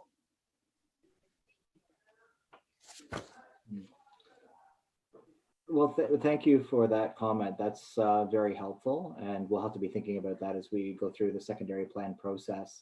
With that, I apologize, Regional Councillor Jones. I didn't see your hand up. The video screens are a little small for watching the window. I don't have any flag or button on the bottom that can signal you. I don't know what you're talking about. I have three quick questions. One, if we install the Don Cousins Parkway to 48, whose jurisdiction is the Markham Road from where the Don Cousins Parkway to 16th? Is that the region? Or is that Markham? Okay, that's my first question. My second question is, when are we going to make a decision whether we pipe or have an open water course? Okay, I think that's something that we should be, or do we even have control over? Is the TRCA adamant that it has to be open? That's something that we should address right away. And then the other one is the intensification. Does GO prove it? Well, absolutely. There's a lot of work that has to be done on this whole line to make sure that we get the ridership, because the ridership on the Stouffville line is only 18,000 a day. That's for based on the population that is on both sides of this line from Major Mac to Union Station is greater than Vancouver's Canada line. And they're doing 150,000 a day, heading towards 300,000. We have to start planning all the stations at destinations. This can be a great place where if we had a stop in a regular service when the York University goes in, a lot of students can live here. They don't have to live right across the street from York University. So this is a bigger problem than just solving it here. But both the Canada line, the Expo, and the Millennium line, and the Montreal Rim line prove that if you intensify around stations, ridership increases if you have more than just you're there to live, that it's got destinations, entertainment, jobs, and retail, shopping. So this is a bigger problem than you're not going to solve just with this station. You got to solve the whole line. You got to change it from a commuter line to a subway type characteristic line, and have greater frequency, more stops, more stations, etc. So I think that we know the answer. If you want to find the answer, go and look at the Canada line. They're doing 150,000. We're doing 18,000. Same population. Yes, thank you for those comments. Brian Lee, can you please assist on the first couple questions about Highway 48, as well as the Piper Open water course? Sure. Thanks for those questions, Regional Councillor Jones. I think the first question that you asked is if the DCP is extended to Highway 48, what will be the jurisdictional arrangements? DCP will continue to be a regional road. Brian, I'm asking if Cousins Parkway goes to 48, when that happens. So 48 south of the Cousins Parkway to 16, whose jurisdiction is it? The region, or is it Markham? Because south of 16th to 407, it's Markham's, right? Yeah, currently everything south of Major Mac is Markham. So when Donald Cousins Parkway is extended to Highway 48, it's very likely that anything south of the Donald Cousins Parkway extension will go to the city as well. So you're basically coming from the north, you have a provincial highway ending at a regional road, which is Donald Cousins Parkway, and then it will not be a continuous connection from Highway 48. It will, the existing Markham Road will tee into the Donald Cousins Parkway. So south of Donald Cousins Parkway, it will be a city, it will be under the city's jurisdiction. Okay, thanks. Okay, so the other question you asked was about the creek. Right now, there is a channel just east of Markham Road going through the One Piece property, 9999 Markham Road. Part of the secondary plan is to look at how we can address the continuation of that water course, whether it's going to be a open channel, whether it's going to be a pipe solution, or whether, and also with the open channel, there could be an alternative arrangement that goes all the way east to the railway tracks and then goes south. So it does not necessarily follow the existing pipe alignment. Currently, there is a pipe. It's just that the pipe is undersized. So there are some risk of flooding during major storm. And if I may just add to something that Jonathan mentioned earlier about the ridership around Mount Joy GO Station. Mount Joy GO Station actually has surveys every 2 years, and it shows that most of the people are within the 4 traffic zones around the GO train stations is where they live. And Jonathan mentioned the high walk access on to Mount Joy, and we've observed this when we're doing other projects, that people on both the east side and the west side are walking to the GO train station. But I think as part of this process, we will be doing some more on the ground type survey to understand exactly where the people are coming from and whether the people living in those condos are actually, a lot of them are using the GO train station. So that will be part of the work that is in the secondary plan. Thanks. Okay, and on the third question that you had, Regional Councillor Jones, around the intensification, that is something that is absolutely critical that we need to be looking at through this entire secondary plan study.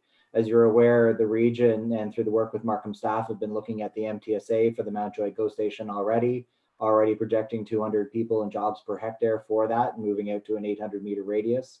And that's not just, that doesn't even cover all the way up to Major Mackenzie and the other applications that are in the door and being proposed.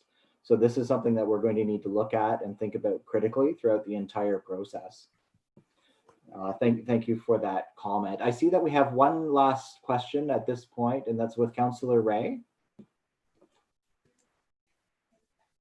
Thank you. I just want to offer my support for Councillor Heath, because we've talked about seeing how many people walk across the street from the Green Park buildings across the GO station. I know many in there are renting extra parking spots. And I thought Brian had some information on people using the GO train, and it was decided it wasn't the people in the vicinity, it was people that were driving in there. Because we've had this discussion before. I thought most of them are driving more than 10 minutes to get to that GO station. It's Brian Lee again.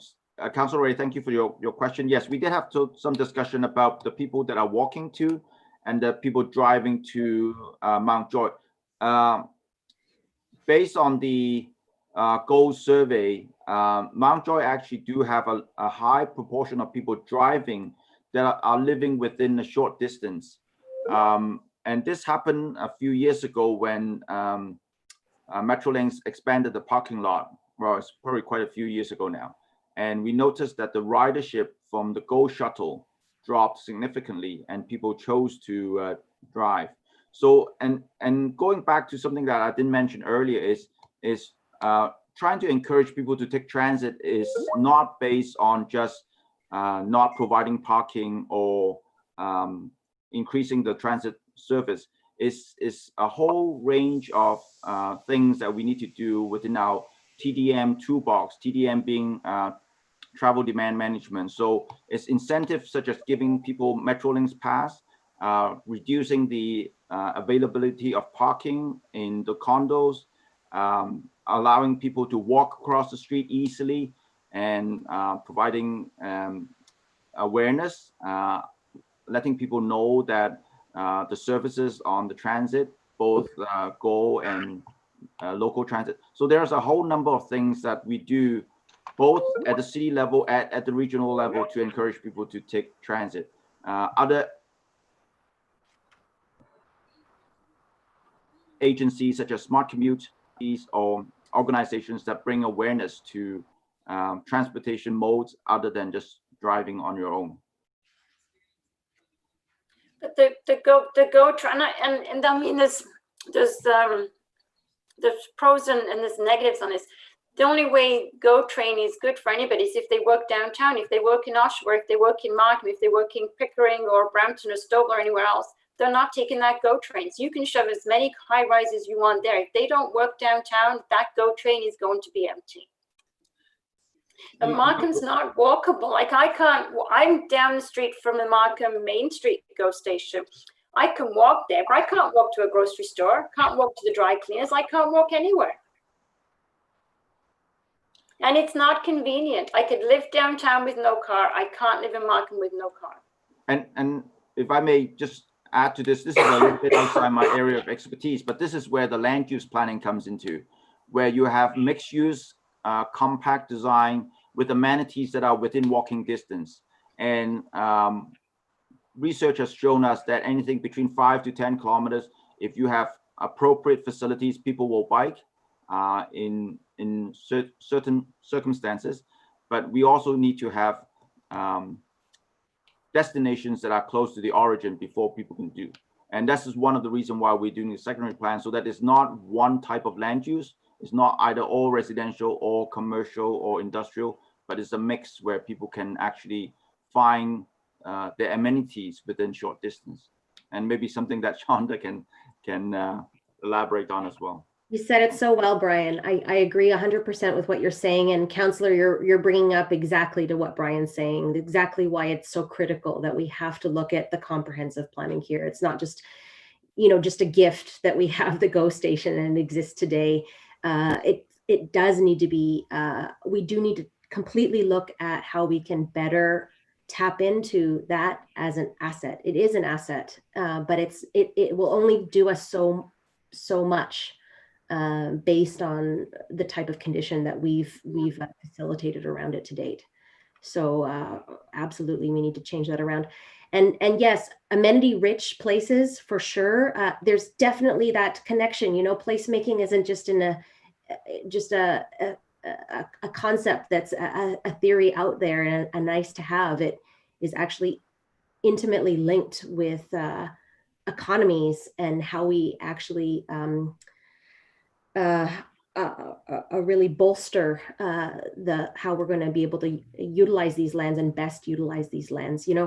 It's interesting because I don't know if I shared this the last time. I don't think I did, but we've been working with Colliers quite a bit over the years, looking at how we can attract high quality office uses or high quality other types of employment uses to places like the Mount Joy secondary plan area. We've been talking earlier in the session about how jobs are so important here. We want to have great places for people to live, but we also need to make sure that people can still work here. And interestingly, people that are creating office buildings want to be not just within a 5 or a 10-minute walk, they want to be directly at the transit station. They want to be within a 100 or a 200 meter radius of transit, but they also want amenity rich places for their employees that they're trying to attract there. So anyways, all this to say is I think it's been a great conversation. It just underscores the imperative of why we're doing the planning here. Okay. And to sort of just move this along, just given our timing, I see that we have Ranji, our city architect at the City of Markham, would like to raise a couple comments. Great. Thank you. Good morning, everyone. Can you hear me? Yes. Hi, good morning, Ranji. Good morning, Shonda. Excuse me. One of the things I wanted to point out is that both Unionville Go and Mountjoy Go had the same problem, which is that a lot of people drive from the area around it to the place. So this really points out to the last mile problem. And this is something we haven't talked about. And that becomes a critical link to try and solve the issue, because clearly a lot of people are driving to use it. Question is, how do we get them off their cars to come to Go, especially if they live around a 1 or 2 kilometer radius of the station? So we don't control the bus system. That's a regional system. And the bus system doesn't coincide with the timing of the train system. And the train system is right now not a 15-minute all-day two-way Go, which is what Councillor Jones is talking about. So all those things need to come into place, plus find some way of solving the last mile problem for all our Go stations throughout the suburbs in order to be able to make this a much better way of handling and finding an alternative to driving to the parking lot and getting on to Go. Thank you. Okay, thank you. So it looks like we've cleared the question. So Shonda, can we move on now, please? Absolutely. Yes. No, I very much appreciate, we found this when we were having our last session with the Markham subcommittee and the public and landowners that were able to attend that session. This is a hot topic and it's critical. People care about it and it's important. So it's fundamental that we get that the mobility question right, because it just is foundational to all of the other pieces that we're going to be talking about today. So next layer, parks and open space. And I should say that, we're talking about more than just city parks and open spaces. That if you look at the text that we have here in blue and the principle that we talked about earlier, this really all relates back to the imperative that we have as we're planning for a whole piece of the city here to be redeveloped and to continue to evolve, that we ensure that we're being very good stewards of the land. And so while we've titled this theme as Parks and Open Space, we're very much conscious of the broader natural heritage system and how we can bolster the environment in both our landscaped and our built environments. So you'll see here in the text here on the screen that we're thinking about ecosystem improvements as well as open space network improvements. And to that point, you can see the image that we've chosen to include on this slide is of the Mountjoy Lake Park. And we know very well that this park doesn't exist exactly within our study area, but when we talk about a whole system of improvements, we really are thinking about how we can interconnect all of the existing open spaces in the broader vicinity of our study area and introduce new open spaces here. So if we go to the next slide, Paulina, this slide points to, and you can see here on the map, especially on the kind of northwest side of our study area and moving in a diagonal fashion through the top end of our study area, and then just beyond to the south east. The site currently contains what is a highly altered natural heritage feature in Mountjoy Creek. And we did start raising this as a topic earlier with some of the earlier comments about how do we actually mitigate the flooding that we know that we're currently experiencing here on or associated with the creek. It is impacting a number of the sites in and around the area. We recognize it as a key ecological feature, but we do know that there's some work that we need to do to not only bolster this as an ecological system and for its ecological function, but also to be able to appropriately interface and treat this from a design and development point of view. So to that end, if we go to the next slide, Paulina, you can see that we have conceptually drawn out several options that we have been exploring about how to handle the creek. Now we have 3 options that include different concepts about how to eliminate the flooding concerns on the neighboring lands. All 3 have their own benefits and drawbacks, and I'll just quickly go through them now. Option 1, with looking at piping some of the creek, certainly would come along with fewer ecological benefits because, of course, we're enclosing that water course. It would be piped. There wouldn't be additional opportunities necessarily to reintroduce and naturalize the water course. There would then be fewer opportunities to reintroduce habitat and create wildlife linkages. But there could be opportunities to create a consolidated community park, for example, around the Mountjoy Creek, and recover additional land for redevelopment.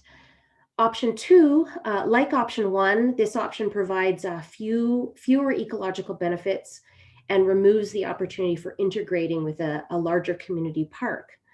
But this option does provide the most opportunity for redevelopment as the watercourse is maintained within the railway setback area, impacting the fewest development parcels. And then here we have option 3, which is an opportunity to introduce a new community feature with a large open space to serve both existing community, but also for visitors if they were to come from afar, and for the new community that we'd be introducing here. This option providing greater ecological benefits and also opportunity for greater placemaking features. The drawbacks include reduced development, of course, potential on these nearby lands, albeit opportunities in the broader secondary plan area. So certainly pros and cons with each one of these options, and we'd like to hear what your thoughts are on a direction forward. And to the point that was raised earlier, of course, we are needing to continue our engagement with the Toronto Region Conservation Authority about the preferred solution moving forward.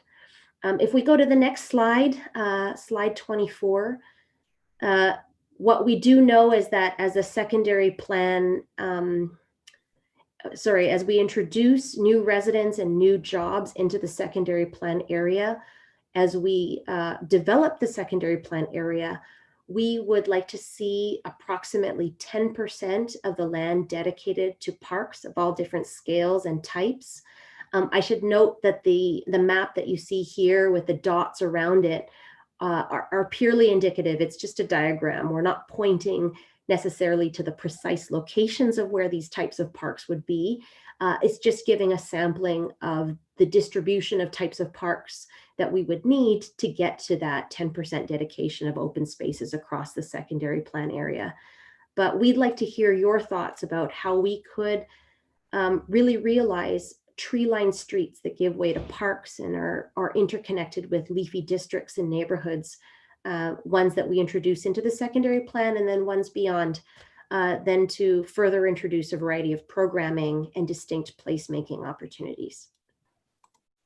So with that, if we could bring back the map, Kate, that you've been working on, we'd love your feedback on the types of parks and open spaces you'd like to see introduced into the secondary plan area and where you'd specifically could imagine them being located. Preferences, because we do have options here, whether we want to see fewer but larger parks, maybe more centrally located, or further distributed parks that might be smaller in scale. We'd love your thoughts on how to enhance the Natural Heritage Network. We'd love your thoughts on the creek and pros and cons from your perspective on that front based on the options that we have here on the table for further evaluation. So with that, I'd open the floor for some feedback on the parks and open space and natural heritage system and opportunities here.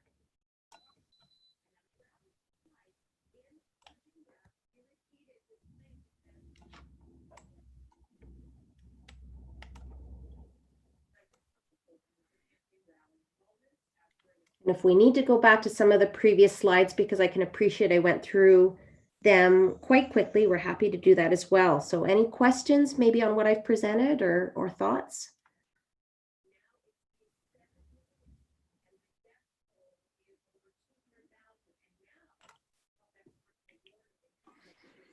Oh, there we go. We have a couple that have come up. Councillor Keys? Thank you. Yes.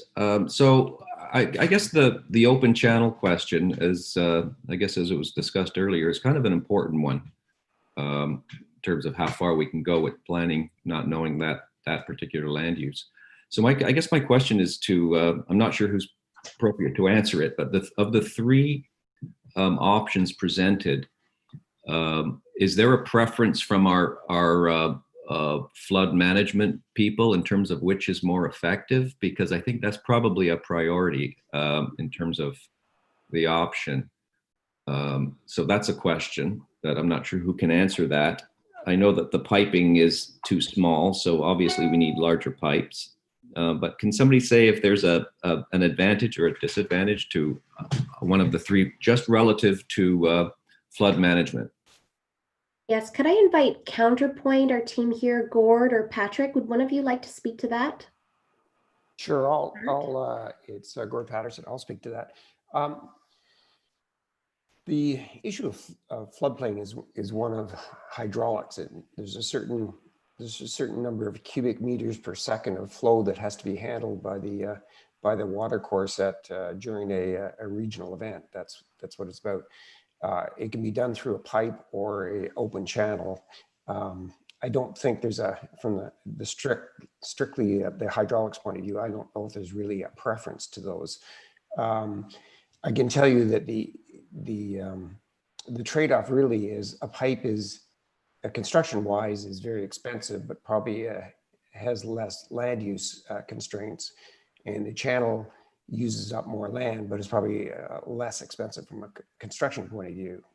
So that's kind of, but it has obviously a bigger land use impact to it. So that's really the trade-off.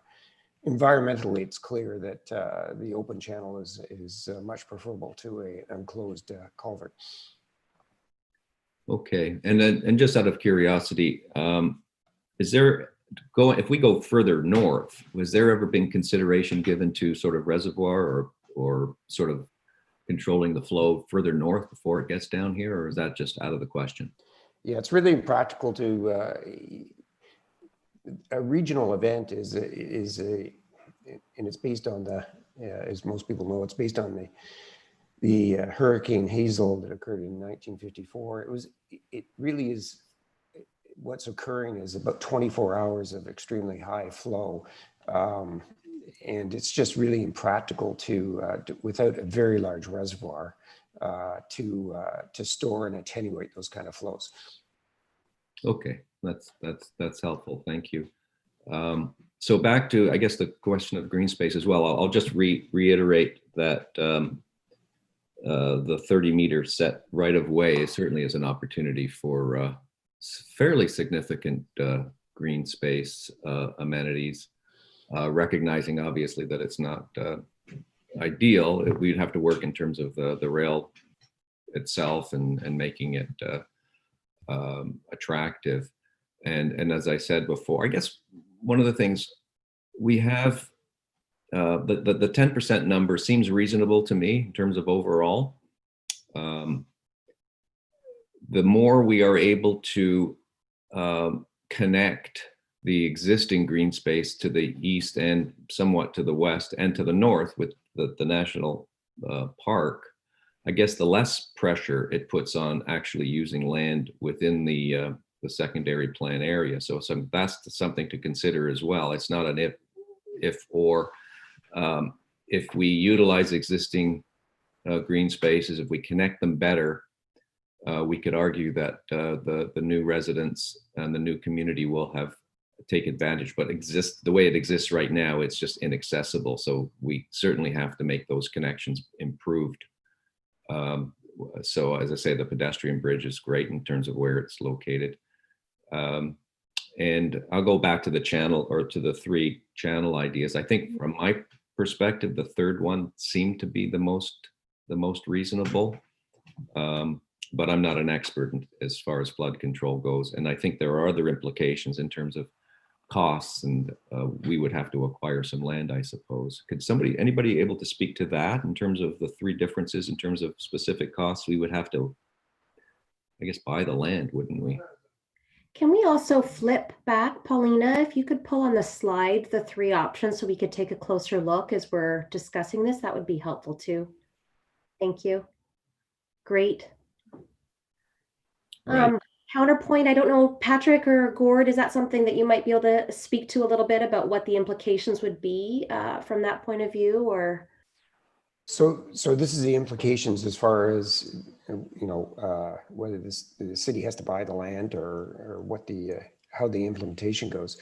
I mean, I guess you could do 2 models, and one is that the city upfronts the cost of rebuilding the pipe or the channel, which the case may be, at one go. The other model is to let it happen as the land's redeveloped over time. It is a benefit to the landowners when they're redeveloping, because they're essentially they do have floodplain on their land right now, and they need to deal with that prior to redeveloping. So in order to really redevelop their land, they need to deal with this issue. So it's not a there is a large benefit to the developer. So how you capture that is a question. Okay, and I guess that reminded me also, today at least, it doesn't seem like we've got a lot of representation from the development community here. So I certainly would be interested in knowing what their perspective is on this question. But as I said, my preference would either be concept 1, the piped section, or concept 3, the open channel. Thanks very much. Thank you, Councillor. Okay. Yes, and certainly more work here. I can appreciate these are kind of cartoony diagrams, but there is quite a bit of technical work that does need to be undertaken in order to really understand extent of land that's required, even if we're opening the channel up, right? So that's something that we've got to dive into further for sure. And some further study needs to happen there to just ensure that we still are to what Gord was speaking of. If we say, for example, went with concept 3, well, what are the commensurate types of development permissions we need to provide in order to then really realize the open channel and maybe even offset that. But these types of improvements do also create value of their own kind, and certainly contribute to the amenity and placemaking opportunities here. So let's look at that all together. Any other questions or thoughts on the parks and open space natural heritage pieces? So I do see we have a hand up from Regional Councillor Heath. Yes, thank you. Thank you. Well, Shonda, I certainly don't support burying any more water courses. We've done enough of that in the past. We've abused the environment more than we should ever have done. And I think the benefit of us keeping things open mean the new residents and even the businesses in this area have a better understanding of the environment and how it all works. And so I certainly wouldn't support that. I think that the choices, I think Councillor Keys raised some good questions about whether we need to expropriate and how that all works. That becomes a factor. And I think more work by yourselves and our staff, etc., might come up with an answer to his very good question. Well, I don't think we have it today. The other is, if you go back to the map of the area, as opposed to just the concepts.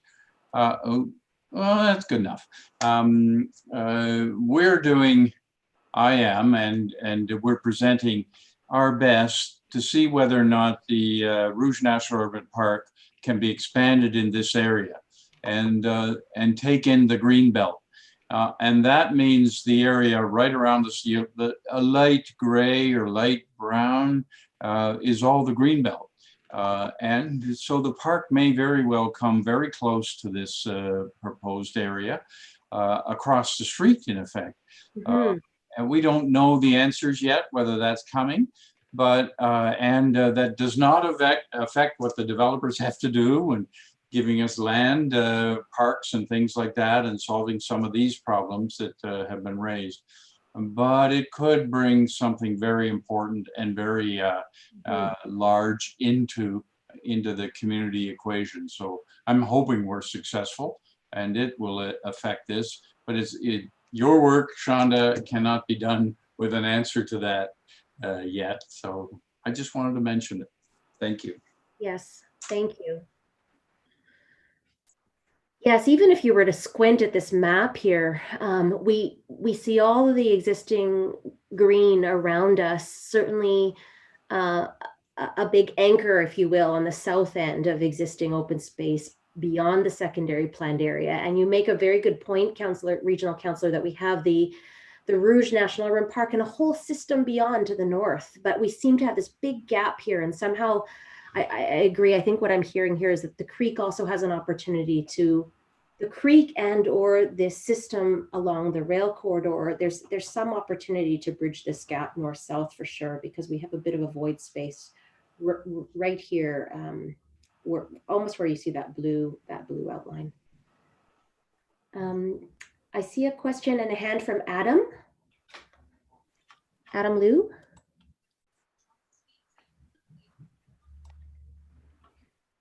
Adam, you're just on mute. If you could press that button.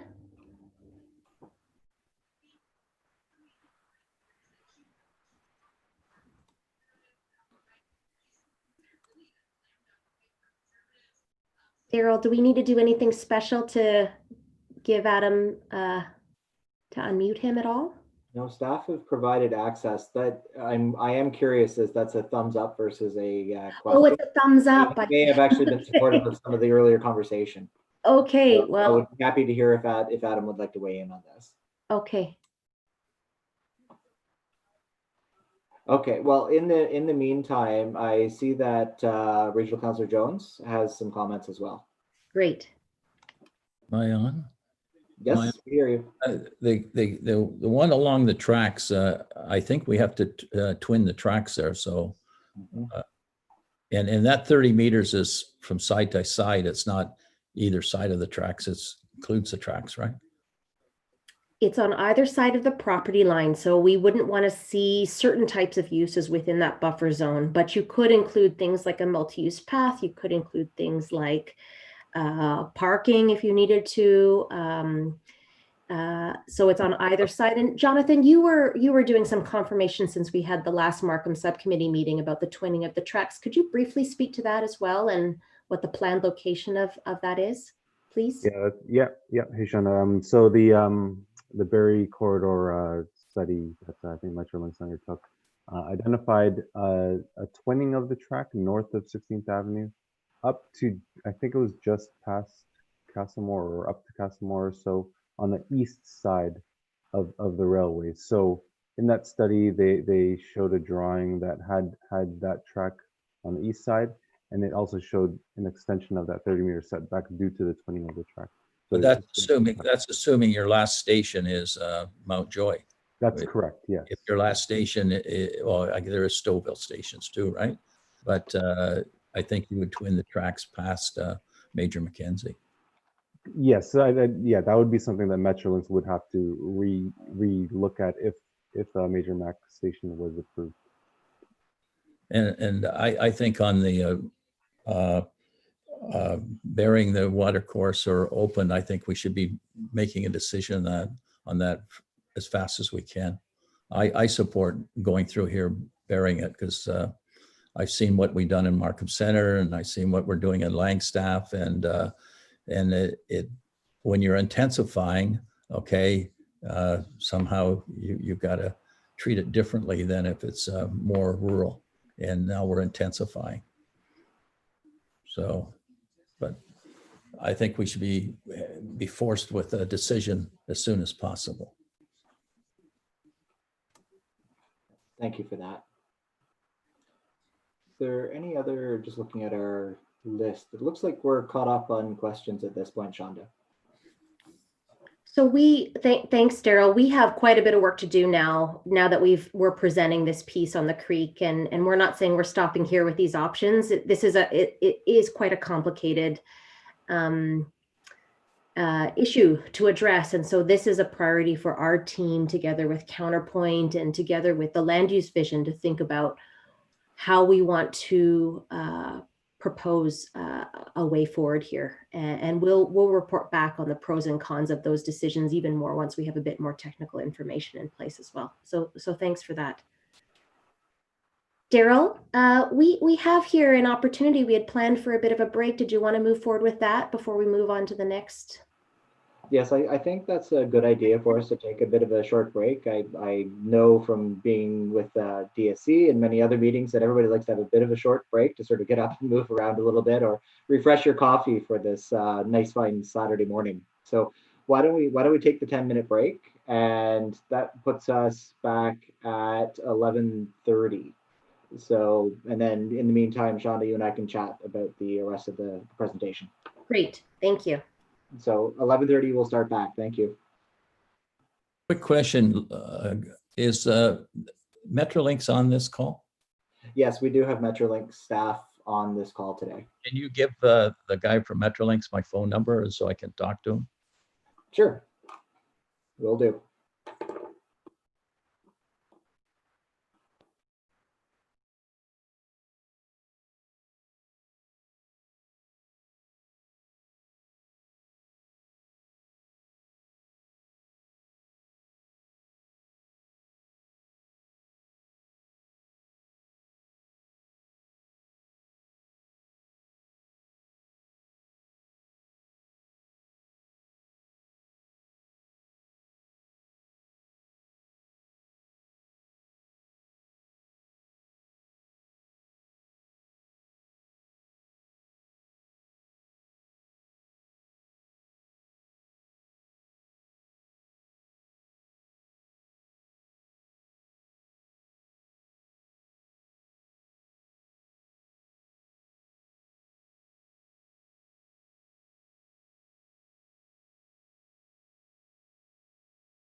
Okay, so I think we're going to get started. So welcome back, everybody. We have quite a bit of information still to get through, and I'm committed to still have everybody out on time, as I recognize that it's also a Saturday. So we're just going to sort of get started. I'm going to turn it back to Shonda, and if we can continue going through the presentation, would be great. Thank you. Shonda, you're muted. I'm on mute. There I am. Okay, thanks. That happens probably 3 times a day for me. Okay, so here we go. So emerging framework, now focusing on the land use piece now that we've talked about mobility and also the natural heritage park and open space element. So we know that just on some quick analysis that we've done and just charting out of the land area that we have available, about 55% of our secondary plan area is set up for developable land. And that excludes, of course, the roads and open spaces and parks that we want to preserve some space for, and we know we want to introduce a whole series of connections, et cetera. And so within this 55% or so of the secondary plan area, we know that we want to certainly introduce a range of land uses distributed across the study area, and really establish a mixed use neighborhood here to then, of course, complement the existing neighborhoods that are around us with a focus on a specific type of building use in certain areas. So what we'd like to better understand from you, and we can then augment the analysis that we've done, is where are the areas or districts within the secondary plan where we'd like to see retail or community functions, residential, employment areas. Should these be evenly distributed and mixed throughout? Do we want to prioritize certain types of uses in certain areas? So for example, do we want to privilege employment uses, maybe in the employment hub just north of the existing GO station or elsewhere? And so we'd like your thoughts on that. What we do know is that if we go to the next slide, as the community and population grows, and some of that growth is directed here in the secondary plan area, there will certainly be an increased need for key community infrastructure. And based on the analysis that we've done to date, we know that about 5% of the study area will require new community services, such as schools, community centers, childcare centers, of course, cultural spaces, et cetera.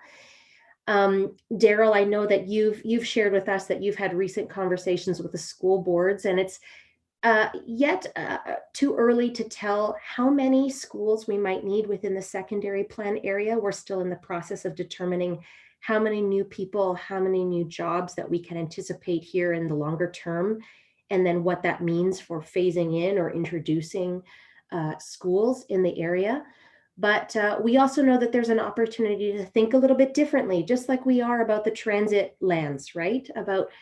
About schools, that there is also an opportunity to co-locate some of these facilities together, so that on a block, we might have a school together with a community center, or a school together with a mixed-use development.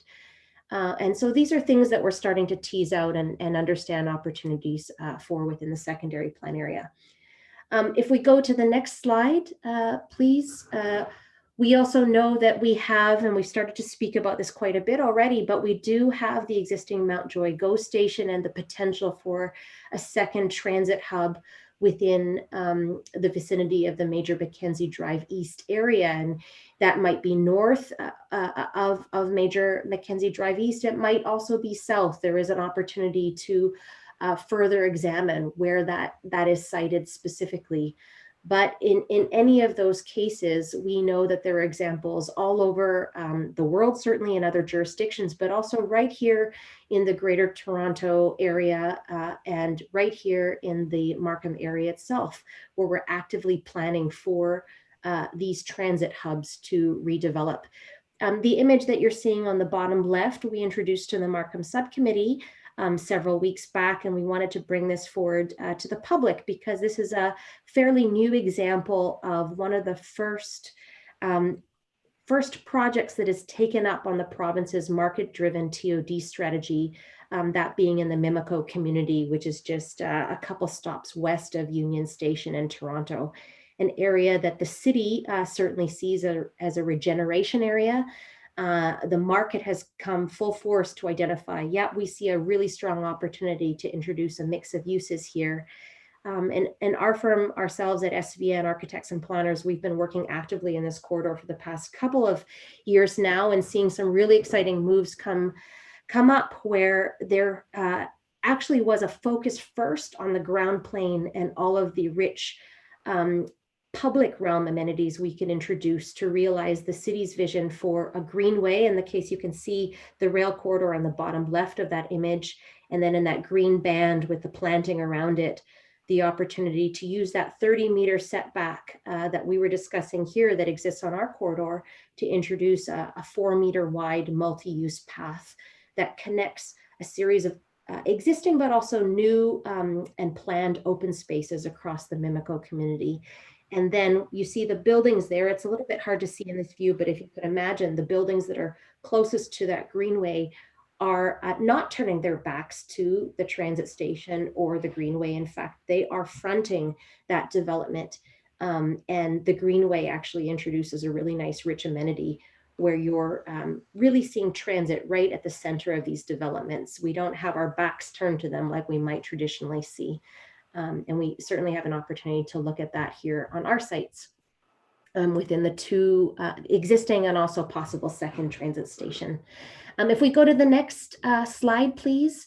The other key area of focus, we call this a key driver for change within the Mount Joy secondary plan area, is the existing Mount Joy Business Park. And we raise this as a key opportunity because it's very proximate to the existing GO station today. It's well within a 5-minute walk of the GO station. It is just off and tucked behind the existing Markham Road. And we know there's an opportunity to, into the mid and longer term, certainly re-envision what those parcels look like and how those areas redevelop. And despite being separated by a rail corridor currently today, it is also very close to existing neighborhoods to the east and connected by the existing east-west streets, both to the north and to the south. Also connected, of course, through Anderson Avenue. So, we see a real opportunity to expand the range of uses within the Mount Joy Business Park.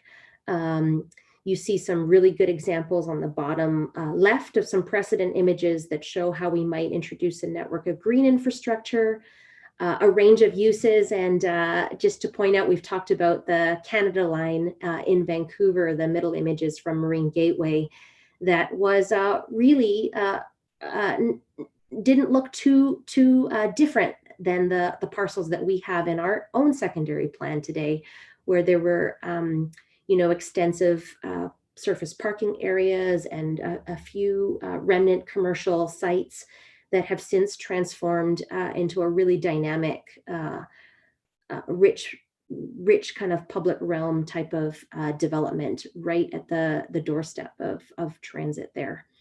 And so we think there's a lot of opportunity to nurture an innovation hub here in the Mount Joy Business Park that has a very strong relationship, in fact, with the uses that we could see along the Markham Road frontage there as well. Next slide. And just before we go into this slide, I just wanted to acknowledge and welcome Deputy Mayor Don Hamilton, who has joined us now as well. Thank you. Great. Excellent. Thanks for that. So with that, we're going to bring back our map here and our markers. We'd love to hear from you about the types of community infrastructure and facilities that you'd like to see in the secondary plan area. Even better is if you could point to a particular area or areas within the secondary plan that you'd like to see that. We'd love to hear your thoughts on if we were to introduce a school or schools in the area where you would see that within the secondary plan area. And other types of uses that you think we should really consider to protect and enhance the viability of the Mount Joy Business Park. what does that Mountjoy Business Park look like if we were to set up a policy context or even a design framework for how we can better bolster and support the functioning of that business park into the longer term. And of course, uses that you would like to see around the existing and potential GO station. We started to talk a little bit about that, but we'd welcome some additional thoughts on that front. Adam Liu, I still see your thumbs up sign. Would love to hear what your thoughts are on what we've talked about so far as well. Comments or ideas?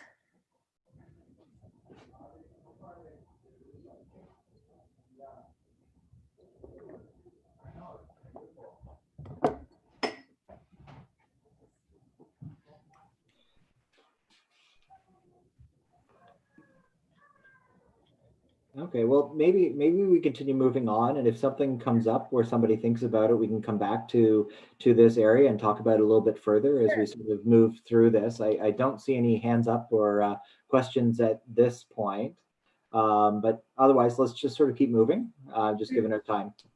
Yeah, and you know what, I think it's fair, because when we talk about the actual uses on the ground, I think one of the premises we need to start about is thinking about this very next layer, which is about placemaking.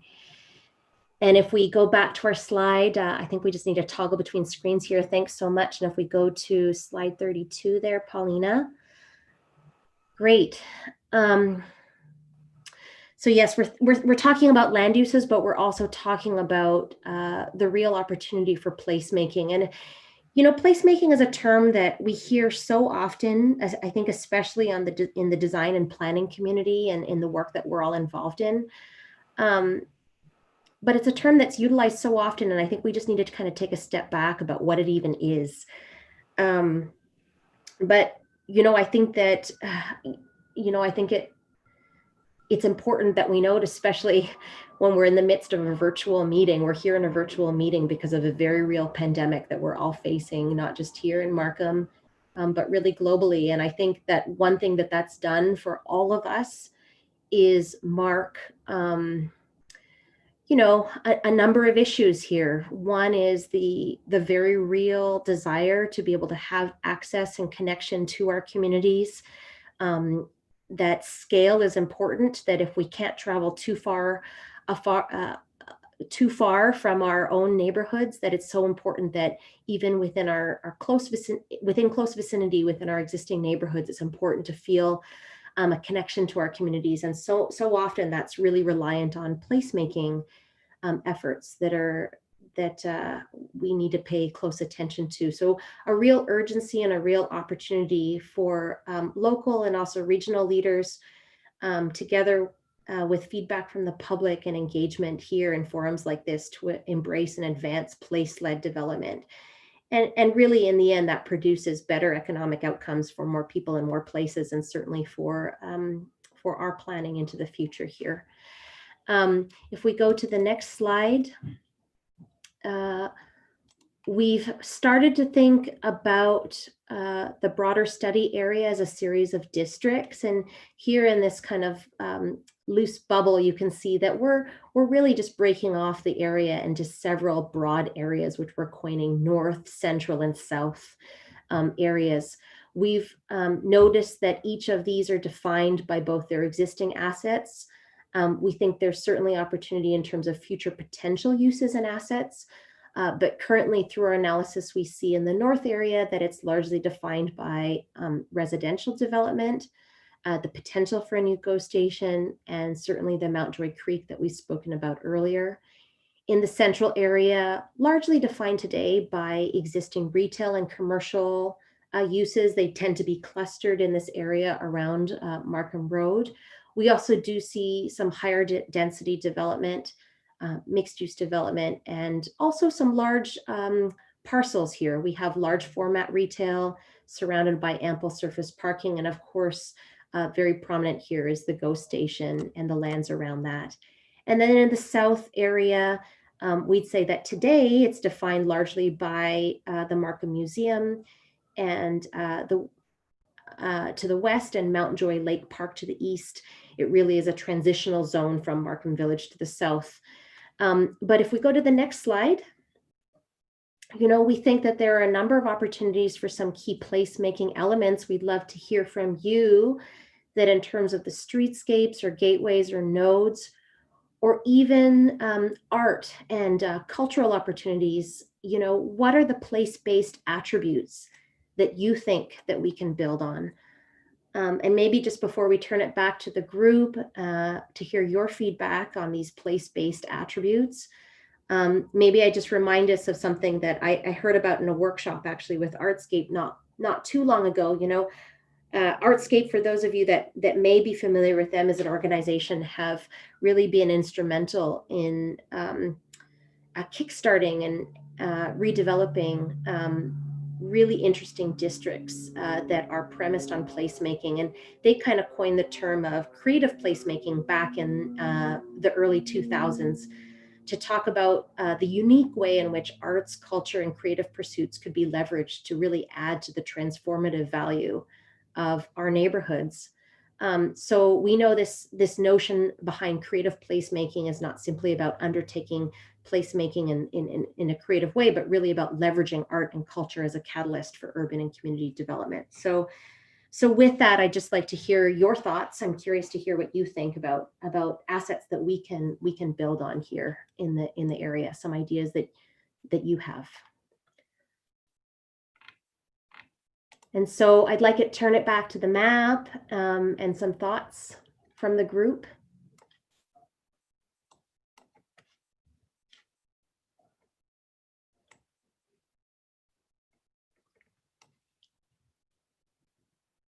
Oh, Regional Councillor Jack Keith, are you saying something? It just looked like your lips were moving there, but it was mute. No?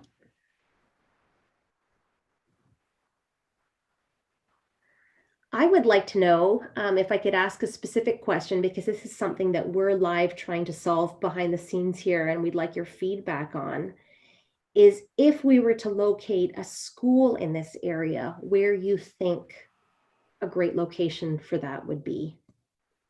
So Deputy Mayor Don Hamilton here. That's a good question, and I was going to actually ask that, but it depends on the type of school that you're talking about. Are you talking about a 6-acre site type of school, which is the traditional school, or are you talking a more urbanized school, which I don't know where we are at in Langstaff, because they don't have the space for a 6-acre site. I mean, they have it, but it's going to be at a great cost to the community and also the developers' pocketbooks to give that. So they were looking at having a more urbanized school, which they've done in Toronto. So I'm just wondering where we are with that. So just sort of dovetailing on what you've asked. That's a great question. Daryl, I think if you could share a little bit about, because I know you had a conversation relatively recently, right, with the school boards. And again, I did make the note, we don't know yet how many people and jobs we're anticipating here. We're getting close to that, but we are starting to have those conversations about what the school boards are looking for. Could you share about that, please? Yes, so we've had some introductory conversations with both the Catholic School Board as well as with the Public School Board. And of course, they want to know, as Sean did sort of indicated, they want to know what's the yields of this area to inform whether, when they run their model, about do they need a school or not. But a couple of the very interesting comments that came out of the conversation was the fact there seems to be interest in looking at co-location, which is something that came up at subcommittee back on, I think it was August 5th. But also the fact that the Public School Board advised me that they have been looking at different models, including in Markham, and that they have looked at school sites all the way down to 3.3 acres. So not up at that 5 or 6 acres, because normally public schools around the 5-acre mark, and high school, if it was needed, is significantly larger. So we've had initial conversations with them. They said that they're open if there is a need, and they don't know if there's a need yet, because they need us to produce what the potential yields would be. And that's, we'll be taking going forward from these conversations and starting to actually do number crunching on this area and looking at what applications there are in the door, as well as the potential future for this area. I also had heard that the public schools in this area outside of the secondary plan area are at capacity at this point. So there is that would also play into that conversation.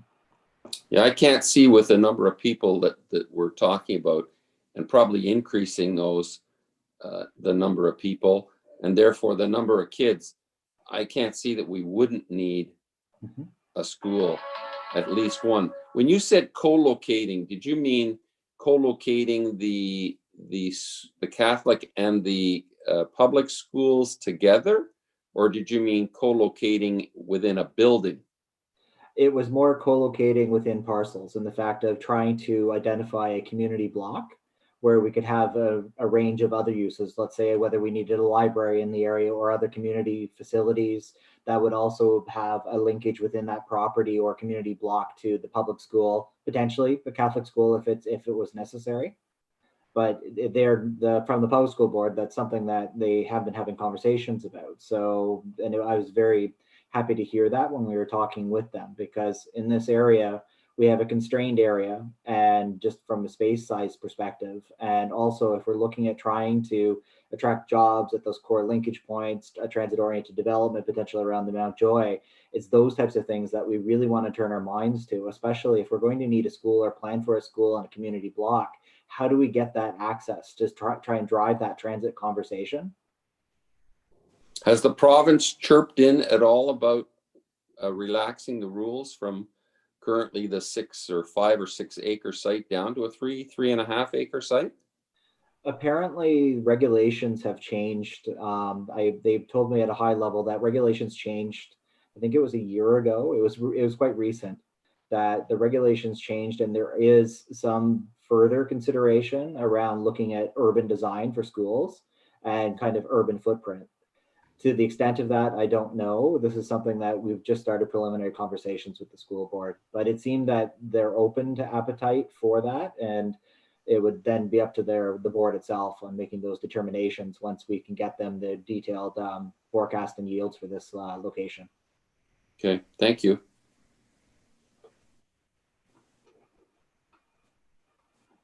Any other questions?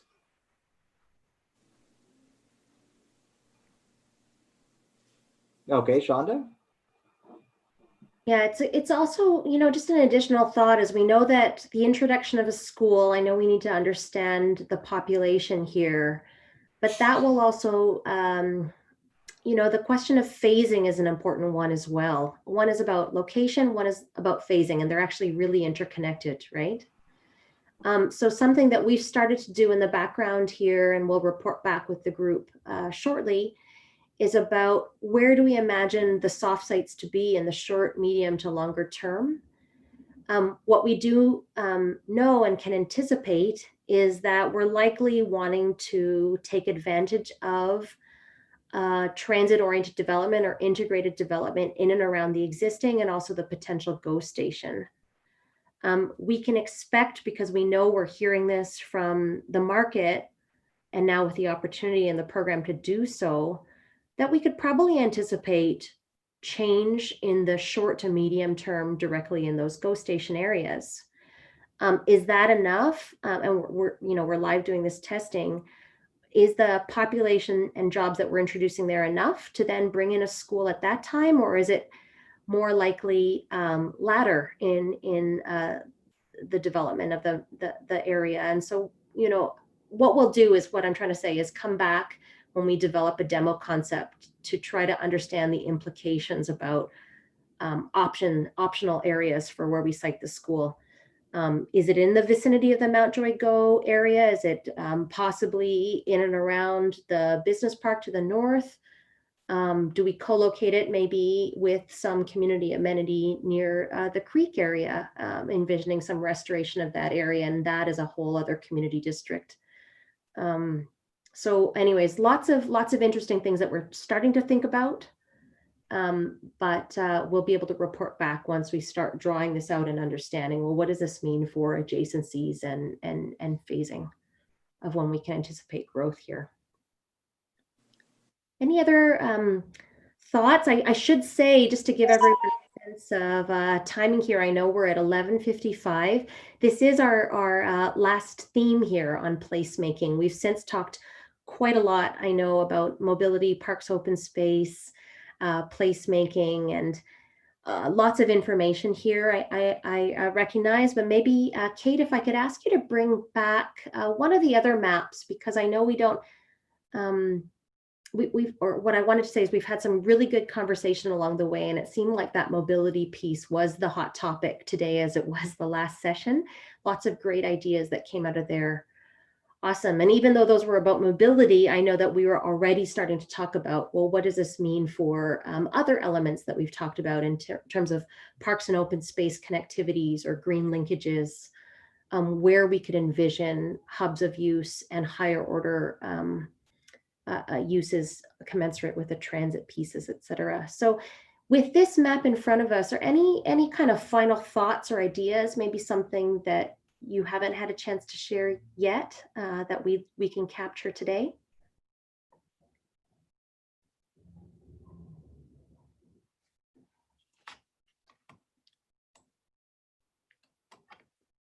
Okay. Well, Daryl, I know for myself, this has been a really, really helpful session. I think we've got a lot to take away, and now we can bring together this information with the previous sessions that we've had. We will be summarizing all of this, and there's still an opportunity, maybe after this morning's exercise, if you have further thoughts, please share that with us. Reach out to Daryl or myself, and we'll fast forward to thank you to this slide where you have both of our email addresses, and we're happy to take further information. On the website here on yourvoicemarkham.ca, there is an opportunity to submit your comments there, but also to download the map, print it if you have access to a printer at home or in your place of work, to be able to print that and mark it up just like we did today. Feel free to take a snap of that on your telephone or scan it and send it back to us, and we'll try to decipher what your thoughts are there. We'd love to have that feedback that way as well. But I just wanted to thank you from SVN and the consultant team for taking time and committing to this on a Saturday morning. We very much appreciate that. Daryl, any final words from yourself or from the city team before we wrap up? So I just wanted to come back. I thought I saw Regional Councillor Jones had his hand up. I just wanted to see if he had a comment. Sure. Oh, you're just on mute right now. The slide where you showed the 3 districts. Mm-hmm. Paulina, can you go back? Yes, right. The And north. so that's the red at the pink or the red. It's going to Castlemore. Is that where the boundary is for the north? Roughly to Castlemore Road. That's correct. Okay, and the south is where? Is that just the GO parking lot? The end of the GO parking lot? The GO parking lot's just to the north over there. Or Yeah. go to the south of the GO park. My suggestion, on the employment area, I'd blow it up. I'd blow it up and integrate it into that pink area, both sides. That's what I would do, because it's kind of obsolete stuff there. So when you're saying to both sides, do you mean both sides of Burr Oak? Both sides of Burr Oak, yeah. Around the GO station, that I would incorporate residential, I would incorporate retail, I would incorporate office, and maybe around the GO station, I would incorporate, it could be an office with the school, or it could be 2 schools, could be a community center. We have talked to the school boards, and I've presented to them the model of Battery Park in New York City, where they got, like we can build an office building, the school takes 2 floors or whatever, and then they need 3 or 4, we move. It could be the municipality, they could relocate someplace else, and the school can keep expanding. So, and the more, and it depends whether it's a public school or a high school. If it's a high school, then it's good to be there on the train line, so that people a couple stations north could be coming down to it. If people a couple stations south could be going to it. Especially if it's like a Bill Carruthers, it's a specialized school. Anyways, I think that pink on your thing there is very key. And if we try to protect the business park, we'll get the jobs, but I don't think we have to protect the built form that is there today. That's my feeling anyway. Okay, thank you for that. No, and those are excellent comments. It's things that we've been talking with Markham staff as well as with the consultant team about the fact of how and what should we be doing in this area? What should the business park become? What should we be thinking about for transit-oriented community development around that Mountjoy station to make it viable, feasible, and a destination? So these are all conversations that we've been having. I don't think we should think of a business park. I think we just think of integrating it all three or four uses together into a rail integrated community. Yes, exactly. So I'm not out to protect anything. Okay, so Paulina, can you just go up to the timeline, please? So this is just showing our next steps. So as you can see, we're here at in phases 2 and phases 3 of this study project. We've gone through a design charrette, which included various meetings through our Markham subcommittee, as well as now 2 community information sessions. So we will next be moving on trying to take all of this great information, having continued dialogue, and working through towards an interim report and land use concept that we are still trying to target to get to Development Services Committee in December of 2020. So we're still on that target. We're trying to hit that target. And that's sort of where we're moving next, going through this work. I really want to thank members of council, as well as the public and others that have attended us today, including our Markham staff on this nice Saturday. We've heard a lot today, which has been really informative for me, and I think for the rest of the team, as we start thinking about this area and what do we want? What do we want to see as the vision for it? We had a lot of conversation about transportation and rail-oriented communities, the densities, trying to get that concentration of jobs that's linked to transit. We've had a lot of conversation around the traffic and the orientation and what we should be doing with Markham Road itself.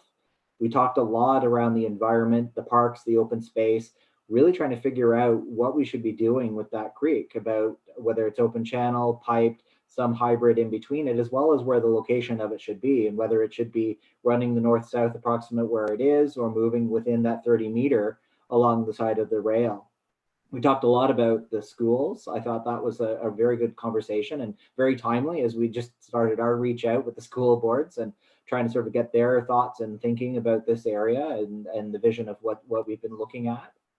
So all of this information has been fantastic. I really appreciate the comments and the feedback, and also want to say a lot of kudos to the staff and the consultant team for helping pull all of this together in order to share this information. So as if we can just go to that last slide, please. So as part of the thank you, as Shonda has already indicated, please go to the yourvoicemarkham.ca website. We have a Your Markham Mountjoy page. It's getting quite rich with a lot of information and documents and feedback, as well as the surveys that are running and going to be running to look through those questions that you've seen today in the deck. We really want to see your feedback and thoughts on this. As we mentioned at the beginning of the session, it was being recorded and also live streamed to YouTube, and we had quite a few people attending and just watching through YouTube for today's event. All of that information, including the recording, is going to be, as soon as we can get it sort of downloaded, and then we're going to re-upload it to Your Voice Markham, but it will all be there as part of this journey on determining the vision and finding the vision for this area. So I encourage you to take a look at that. As Shonda also indicated, you can see my email address as well as Shonda's at the bottom of the page. Please feel free to reach out to us. If you have any ideas, we're all open ears. We really want to nail this vision. We want to see what we can achieve in this area, and all of this information is going to drive the outcome of a secondary plan. So with that, unless there is any further questions or comments, I think we're pretty well done for today. Just taking a last look at our participants list. Doesn't look like there's any further questions. So with that, I think we're going to adjourn for today, but thank you again for participating. Greatly appreciated. Have a great, wonderful rest of your weekend. Thanks, everyone. Have a good day.